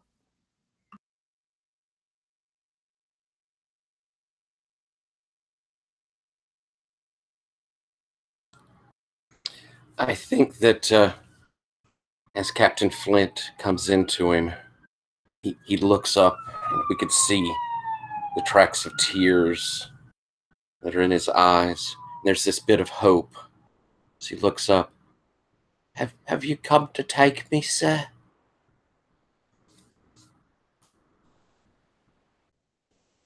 I think bars on the windows.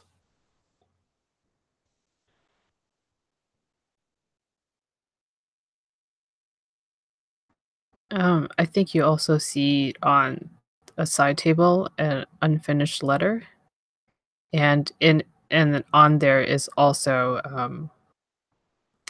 couple of pounds question mark like a decent amount of money, and it's clearly addressed to someone who is family. And I think as Captain Flint comes up to the door, it's clean and pristine and perfectly kept wood. And he comes in the room with Thomas, and the door closes behind them, and you hear a latch go on it automatically.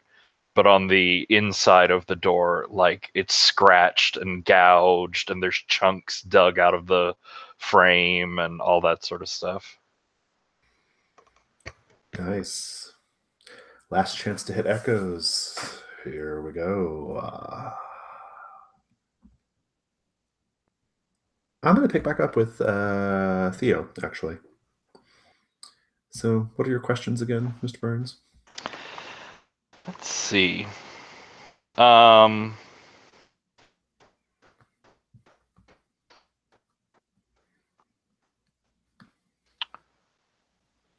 What do you intend to do?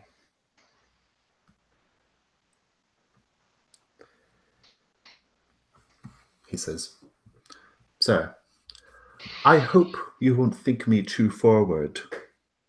I know we've only just met. But my employer is putting on a fantastic new exhibit of her work. A triumph of the artistic mind. And I think you are just the sort of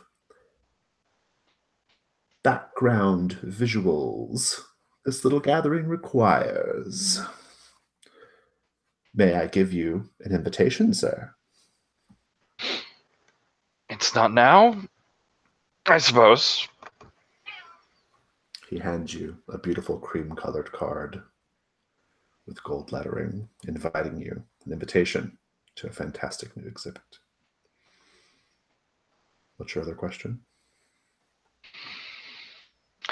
As I take a hold of it, I also grab his wrist and pull him in closely and whisper, "I have seen the most terrible things, especially tonight. Child smaller than you, his heart just ripped from his body. But you don't seem the type bothered by that. So tell me, what would make you afraid?"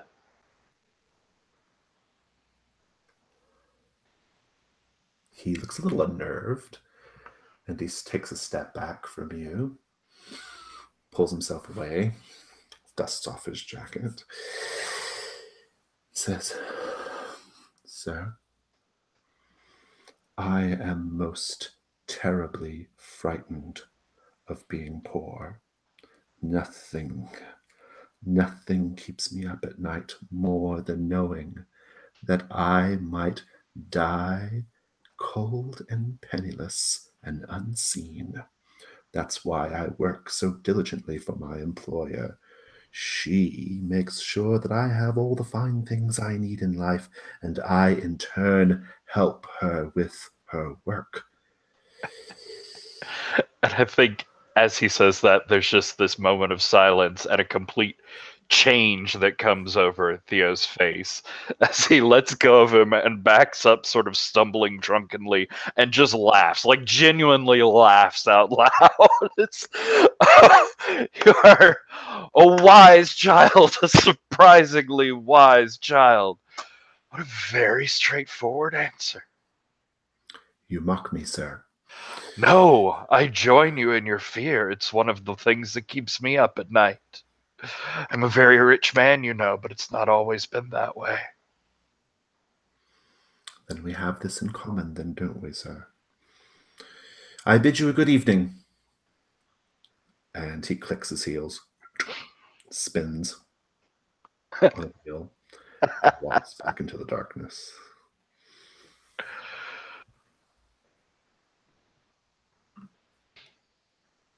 Admiral Thaddeus Ferguson steps into the alley with you, Ventidius.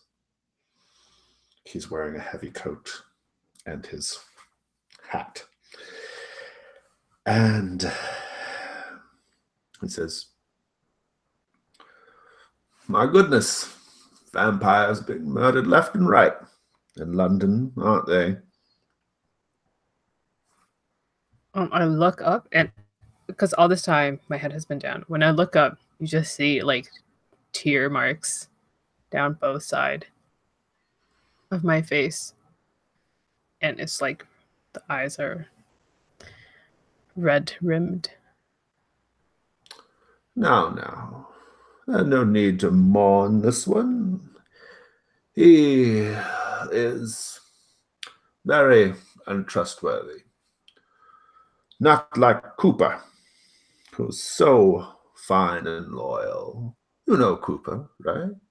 You paid him a visit a few days ago, didn't you? In my house.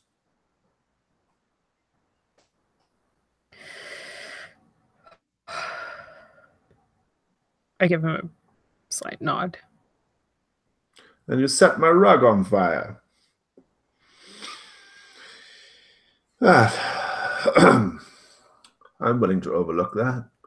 I don't often find myself obsessed with material things in that manner. But nevertheless, I felt violated, sir. Violated that you would come into my home and do such a thing. But even more violated because you forced me to take drastic action against Cooper. You did it, didn't you, sir? You forced my hand, didn't you? I laid down Alistair Wimberly. And closed his eyes gently.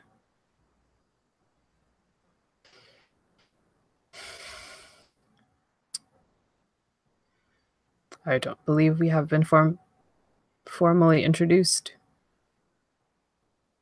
And yet I know everything I need to know about you, sir. I'm afraid I know nothing of you.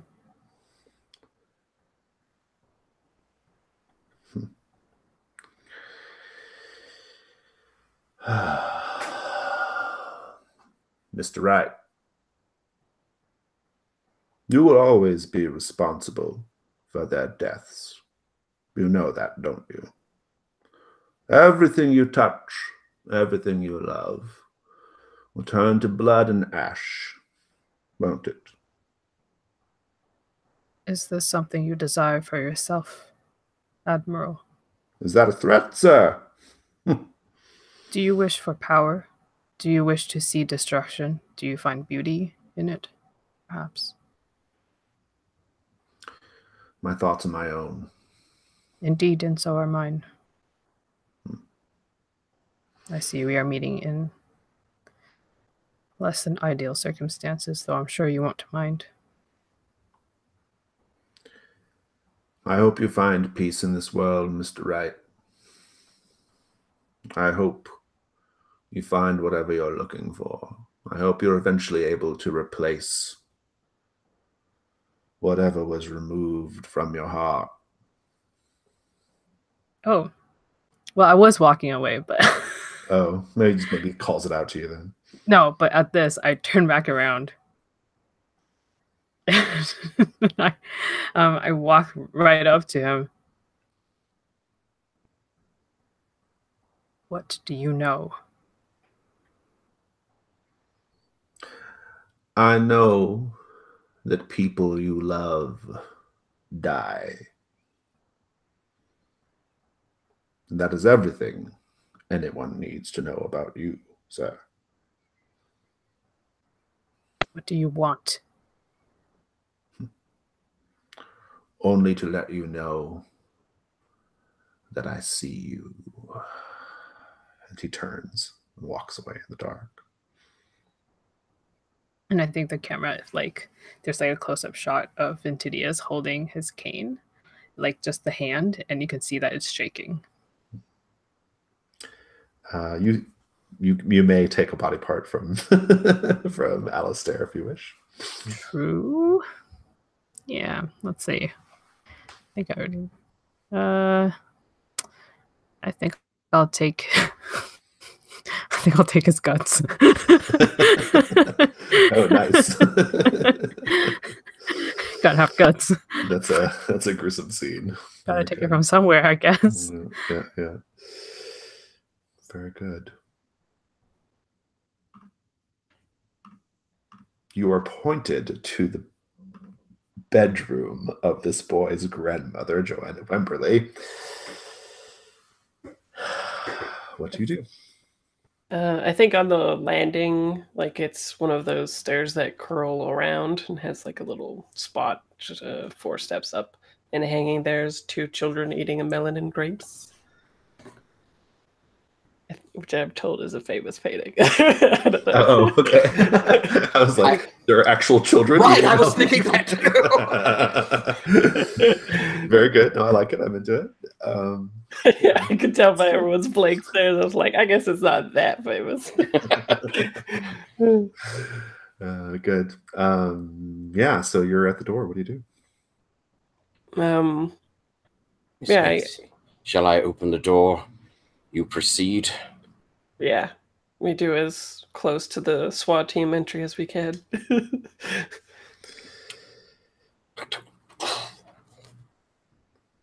My guns are already cocked. You walk right in and you see Joanna sitting in a chair. Candles are lit. You can see her. She has a huge bandage situation going on around her neck and partially covering her face as well. And she says, "So did you come to finish off the job, then? Come to put me out of my misery, I suppose." Indeed, with the family you have, you must not be recuperating as well as I thought. I have a lot of family in the city and out. Half of them want to see me dead, and half are fiercely loyal. So killing me is something of a wash for you. Well, you'd be surprised what I take pleasure in, I think. I have to warn you, though. If you kill me, you unleash a terrible, terrible darkness upon the world. I am the only thing keeping things in check. Is that so? That is so, my dear. That is so. So you have given birth to something far worse than you? No. I haven't possessed that faculty in some time. Who is your companion? Looking over at Marcus. I am but a humble servant, madam. No, that I'm sure. A humble servant. Yes. She turns back to you. No. The boy. The little one who led you up here. He is the end. Don't you see? He is the one that will bring kingdoms to their knees. Babies will wail as their mothers eat them. Fathers will gnash their teeth. Seas will burn. Everyone's blood will boil. A plague of locusts and all that other business. And you are all that stands between us and this horror, madam. Oh, yes. I certainly am. So you are a necessary evil? That is your petition? I don't consider myself particularly evil, but this is a concept that I predate.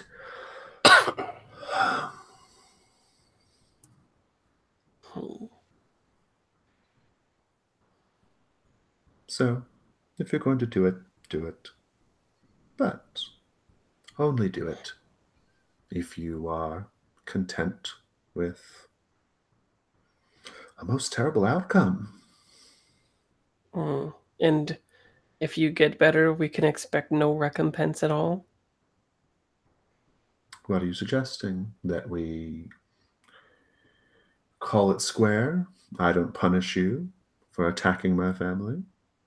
And you don't continue your crusade because your accountant came to work for my daughters out of turn?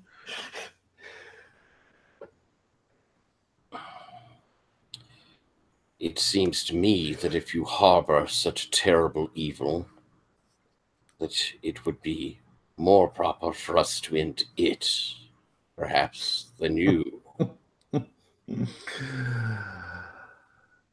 Oh, sweet summer child.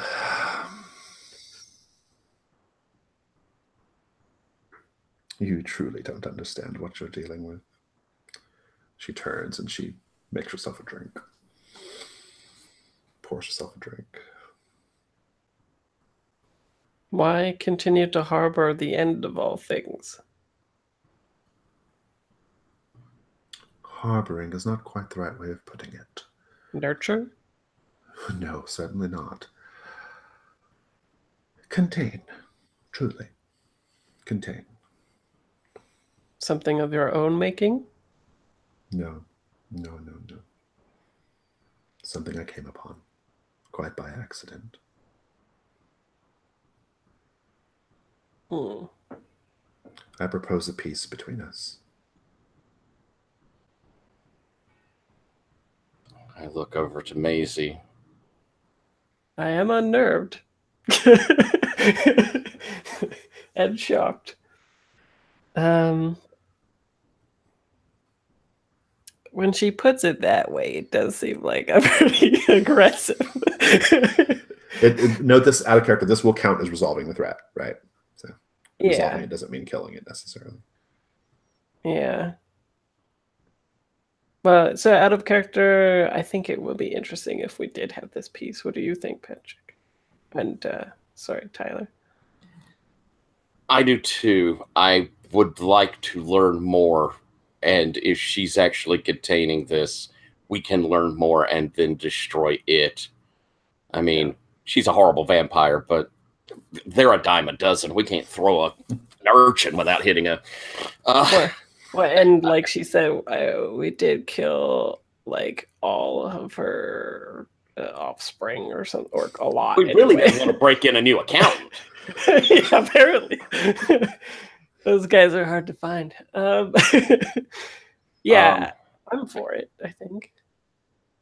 Okay, me too. I'm sufficiently unsettled, I think, by what she said to like acquiesce. So maybe I show it by uncocking my gun. Madam, it would seem that we are in a bit of an agreement. That you cannot contain this evil forever. It must be destroyed. Perhaps. But I feel this is a concern for someone else. The bridge for someone else to cross. It's not our time. Let us drink to our peace. And she does the sloshes around in 3 glasses, kind of thing. Right? And I think we just see like the door close. And as the door closes, we see the little boy standing in the hallway, just fuming. Like, yeah. Night phase over. Am I owed any more Janus Mask? Don't think so. I am owed the answer to a question about Clara Yarborough.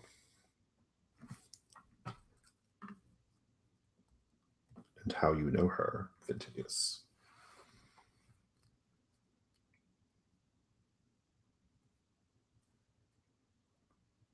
Ventidius. Do you know how you know Clara Yarborough? I kind of forget. I forgot about the question. I'm sorry. Okay, you could just tell me at some point. Even next time is fine. Did everybody get an echo during that night phase? I picked up on a number of them. So does anybody think they didn't? Or I awkwardly did. Yeah. Which one did you do? Oh, the kids eating the grapes. The grapes, yeah, I saw that guy. Yeah, I caught the grapes one. I caught somebody had like a stocking that was like an echo in the overseen, which is fine. And then I felt like there was stuff with windows. Yeah, I blocked up had the windows all blocked up on the second floor.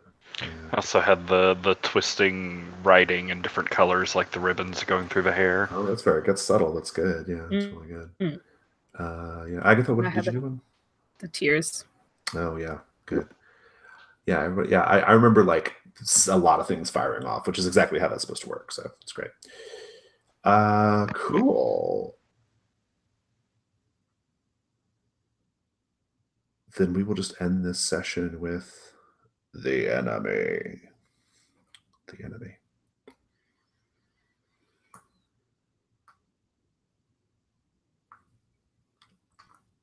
we see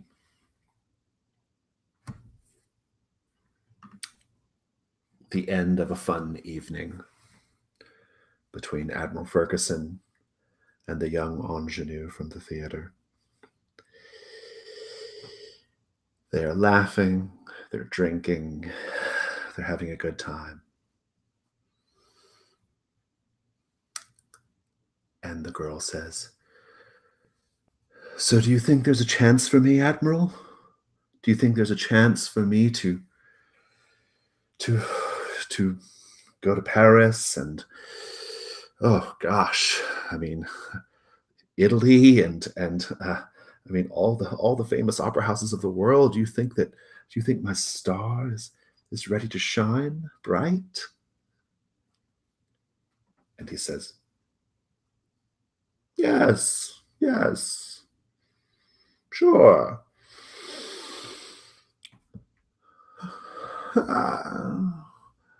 Dear, I fear you don't quite have the look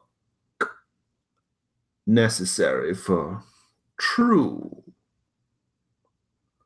stardom, to operate on that grand of stage. But it doesn't have to be this way, does it? No, it doesn't." "What do you mean?" "Come with me." He takes her down the hall, deep into his townhouse, and opens the door to a room. She steps in nervously because the room is poorly lit, and it's just a small, bare room. A woman steps out of the corner from the darkness. She's wearing a long white coat and a wooden mask over her face with holes cut out for the eyes. "Yes, this is a very, very solid foundation upon which to build. Just a few little adjustments is all that needs to be done."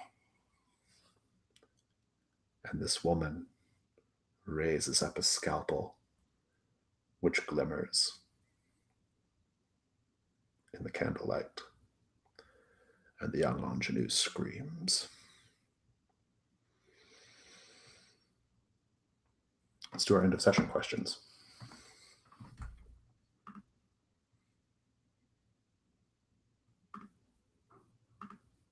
Let's start with Maisie White. Did you stick out in London society for all the wrong reasons? I don't think so. Did you do that? No, I don't think so. I was wearing something a little weird, but it didn't cause any problems or anything. Did you use violence to solve a problem? I was going to, but then this bitch had to talk. Yeah, you actually didn't, did you, this time? Huh. Yeah, and then did you help resolve a threat? You did help resolve a threat, so you get an XP there. All right, Marcus.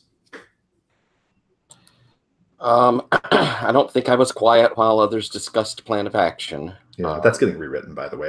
I've been talking with a lot of people who've been playing the factotum, and we're going to change it to: Did you do something? Did you do something?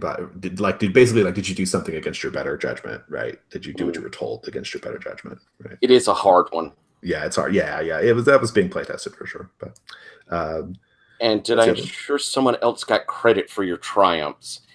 I was sort of trying to angle for Maisie to be the one who got this deal made. I don't know if I'd really. Yeah, I picked it. You were definitely like receding. I definitely saw like Maisie being like the, like you were kind of definitely letting Maisie be the person. I'm into that, and you also helped resolve the threat. So excellent. Yeah, that's why I was trying to do the out of character more, because I know you had the be silent. So it's like, out of character. What does Tyler think about this?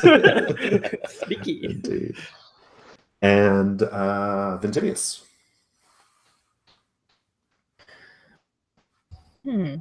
Did you shoot down an idea because it wasn't rooted in science or reason? I don't think so. You haven't really been playing Ventidius that way. No. I mean, at the time when when Mr. Burns asked if I wanted to go drinking, and I had a very feeble protest, but Yeah, that's quite. What's the other one? What's the next one? yeah, I find that really hard to play actually, because I think you have to like kind of like make a conscious decision to be like an Dana asshole. Scully, right? Like to be like science oriented, right? But yeah, it's Yeah. something to think about. I find it really tricky because like science during this time is also like really weird. Right, yeah. So what you would say like nowadays is science Right, would be like magic at that time, or like that would not be scientific, yeah.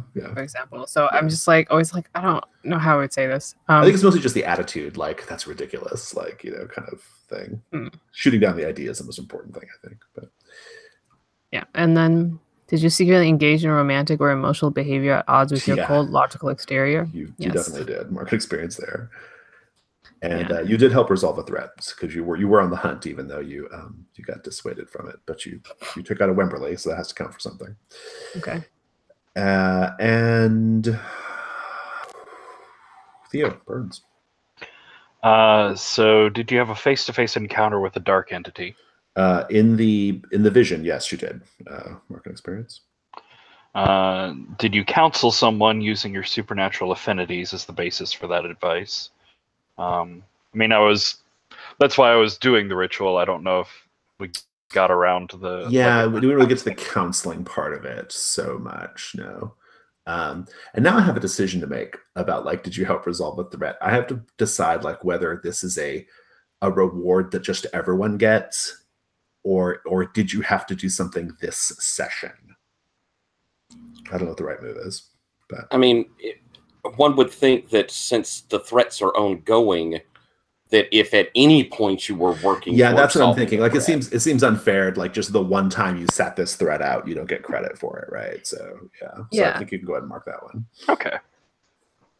And I also feel like that if we were to not have everyone just get it, then it would dissuade people from not doing the thing. Yeah. And I think it would go against like what you're trying to go for with this game, which is very narratively focused. I think that's right. Well, and also like encouraging you all to do different investigations too, right? Like if you all knew that like one was getting resolved, you'd want to be on that, right? So So I think basically the support text will say like, or maybe we'll just change it to "Did a threat get resolved?" Right. So. Cool. All right. Well, that was very fun. Great session. Had a lot of fun. It was very, very enjoyable. I liked a lot of what was going on. Most of what was going on, actually, or all of what was going on, really. And yeah, it was good. It was creepy. It was emotional. It was all the things sexy sometimes, like all the things bloody. All the things. It was great. Apparently, we get a little silly when Ventinius isn't here, so it was nice to come back into the like, creepy and emotional. Well, I thought it was. I thought last session was pretty good because there would be that episode of the show where it's just kind of like, because you guys were just kind of playing cat and mouse with the villains, right? Like that's kind of what the session was, right? And that's a thing that would happen, right? Like in the TV show. But then like that gets deeper, that gets darker, right? Like I mean, clearly, like. You know, there's a lot more nuance than you thought. Like Joanna Wimberley may not be an enemy, right? Admiral Ferguson is fucked up, right? He's a really fucked up individual. So yeah. And I don't regret last session at all. I'm not trying to say that. Like, it was gallows, dark ass humor throughout. Yeah. I think it's an interesting observation there, like for sure. But it's good. Yeah, this is a really good story. It's nice to keep things reinvented and fresh. Yeah. Well, I'm really excited because we're getting to continue with this. Like, this is not over next week, right? Like, like I'm excited that we're going to keep going for a while. So, to see how it all develops. Me too. I'm looking forward to seeing how, you know, as these threats evolve and this story keeps intertwining. That's just fascinating, and seeing it on this longer play is going to be really awesome. Well, I think you can kind of see like how the like. I want there to be like a steady drumbeat of dread with the enemy, right? Like, what is that about, right? Like, and I want there to be like all these different threats in play, and you'll notice. So, I don't know if you guys, you've all played with me this a fair amount now. Like, I don't know if you've noticed or not, but whenever you kind of like ignore a threat, like that threat is the threat that responds to things, right? Like that's kind of That's going to be in the GM support. Like, you know, so for example, Theo was really focused on the Fae threat, and you were all focused on the vampire threat and ignoring the face taker threat. And so it was the face taker that showed up, right? Mm-hmm. For the dark move. So Yeah.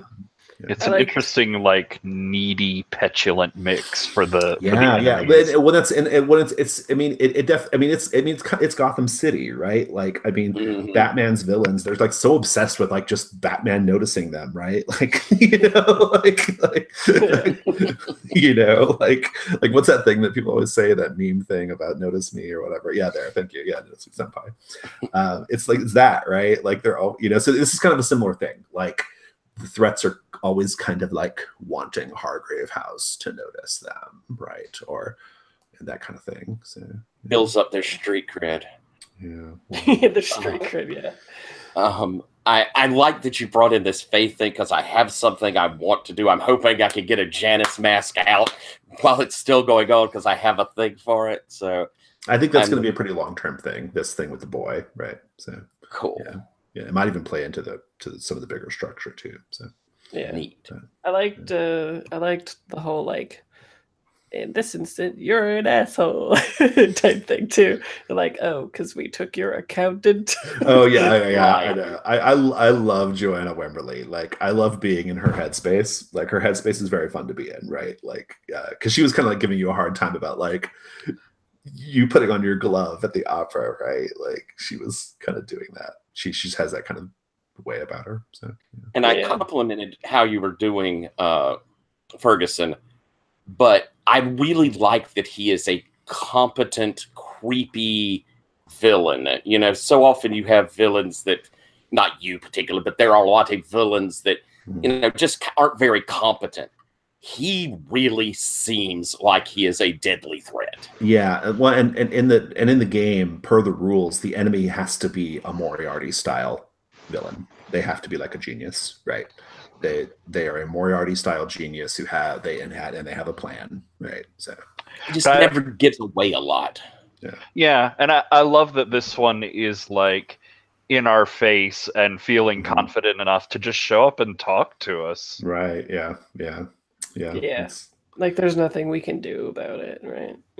Yeah. Mechanically, you guys can't actually defeat the enemy, like, maybe ever. But well, I just mean, like, even in the narrative, him showing up would be like, it doesn't really matter what you do, right? Like, this, you're all mice in my maze, right? Oh, right. Yeah, exactly. Yeah, I mean, the idea behind like the whole structure is it's meant to be like, okay, you have all these threats, which are like these supernatural creatures that are like impulsive, irrational, dangerous, like, you know, like wild, and then you have this like overarching enemy character who is mundane in the sense of his, like, he's not magical, but is smart, right? He is a Moriarty. He's a Lex Luthor, right? He's that character. So he's the Joker, right, in some sense. So awesome. Cool. Well, this was great fun. It was great to have Ventidius back. Terrific story. I think I'm gonna release last week's episode or last week's session and this session publicly. The first session had a lot of audio problems because it was a hot day and like my fans were going and shit, and so like the audio was like sounds like garbage. But I think I might release these two sessions as like the first sessions I'm putting out there for people to watch, because you guys are doing a really good job. So it's how I want my game to be. Cool. To be displayed. Yeah. So, right, yeah. Like there are no duds in this bunch. So this is what I want my game to look like. Cool. All right, you guys enjoy the rest of your day, okay?